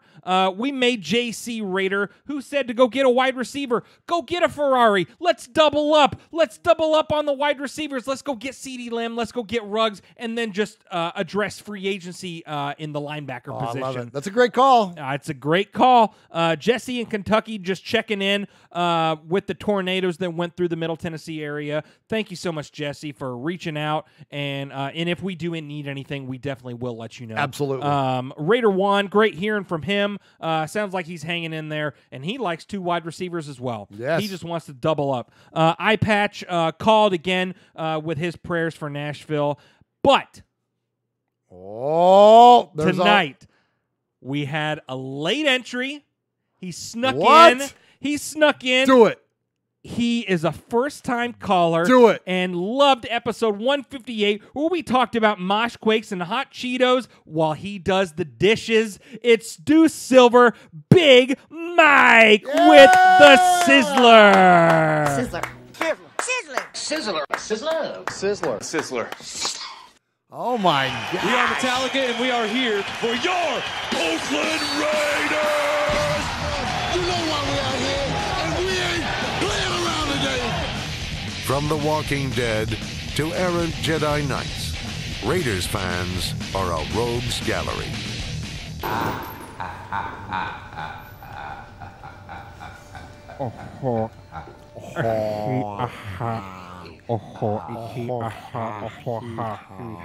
You know what? Since Uncle Mosh isn't here, let's talk about movies. Let's talk about movies for a second, because we just heard The Joker. Yeah. I watched The Joker recently. Yes. The new one. Yes. And we talked about it slightly before the show. Yes. I dug the movie. Great movie. It's a dark movie. Dark. It's a deep movie. Yes. And it's an intense movie. Yes. I love the movie. I don't like the Joker storyline as it goes with the DC universe or whatever. I'm with you. I loved it as a movie, as a standalone, as a character movie. Yeah. I didn't love it as a Batman universe movie. And I'm a Batman guy. Like we have a lot of I've read almost all the graphic novels. I've love the Dark Knight trilogy. Like I'm all in for this stuff. Yeah. For most everything Batman. And yeah, I didn't find it, because the Joker is such a, this is really fun. I'm glad you brought this up. The Joker is such a he's the best villain outside of maybe Darth Vader. The best all-time villain, pop culture villain ever is the Joker. But the reason the Joker works is because he balances Batman. The reason that Batman works a lot of times is because of his villains, Joker being the ultimate one. Now, Batman has the benefit of a rogues gallery. So Batman has the benefit of Riddler and Catwoman and Penguin and, yes, you know what I mean, Clayface and all the other wonderful Batman villains that there are. So Batman can work without the Joker, but Joker doesn't work as well without Batman in that universe. As a character, though, as a movie, it was brilliant, and I loved it. Yeah. Acting-wise, it was gorgeous. I mean, it was really, really, really well done. But I'm with you, though. That was missing that element, and that element was the balance of Batman. That was probably more nerdiness than you've ever cared to hear about on this show. Will you stifle yourself? No, I will not. Even though I brought it up. I know. Thank you, Even Jeff. though That I was brought fun. it up. Speaking of which. Yeah. It's time to go. Time to go. So listen to the sweet sounds there of David Northrup. And go ahead. Actually, you lead us off, because I got to look something up. Yeah, I am. So thanks for joining us for another thrilling and amazing episode of Raiders Fan Radio, episode 159. You can find us anywhere on social media. You can go to facebook.com/Raiders Fan Radio Podcast, Twitter and Instagram @RaidersFanRadio. Where you tuned in right now, if you're watching the live feed, youtube.com/MurphsFanCave. Make sure you subscribe. Subscribe to us if you aren't subscribed, and you can win a trip into the swag bag. You can get you a nice autographed shirt from the folks at Murph's Fan Cave at Raiders Fan Radio, and just take a little dip into the swag bag. But yeah, absolutely, call, get made. Thank you so much for joining us. Thanks for joining at the chat. We got Eye Patch, we got Aaron the Q-Dog Raider, Big Easy, Fierce Raider, Fabricator Gil, who else? Logan Moore, Sugar Shane, Eye Patch, Raiderborn Rico. We got the whole gang in here. Thank you so much. Murph, take us home, my brother. So I saw my buddy David Northrup down at the music store the other day, and I told him about how we were using his song, and I played a little bit for him. And this song is called Fish Bait. And he goes, "Bro, you need to call it Raider Bait." And I'm like, "Oh, really?" yeah. I go, he goes, "Yeah, man." He goes, "If your people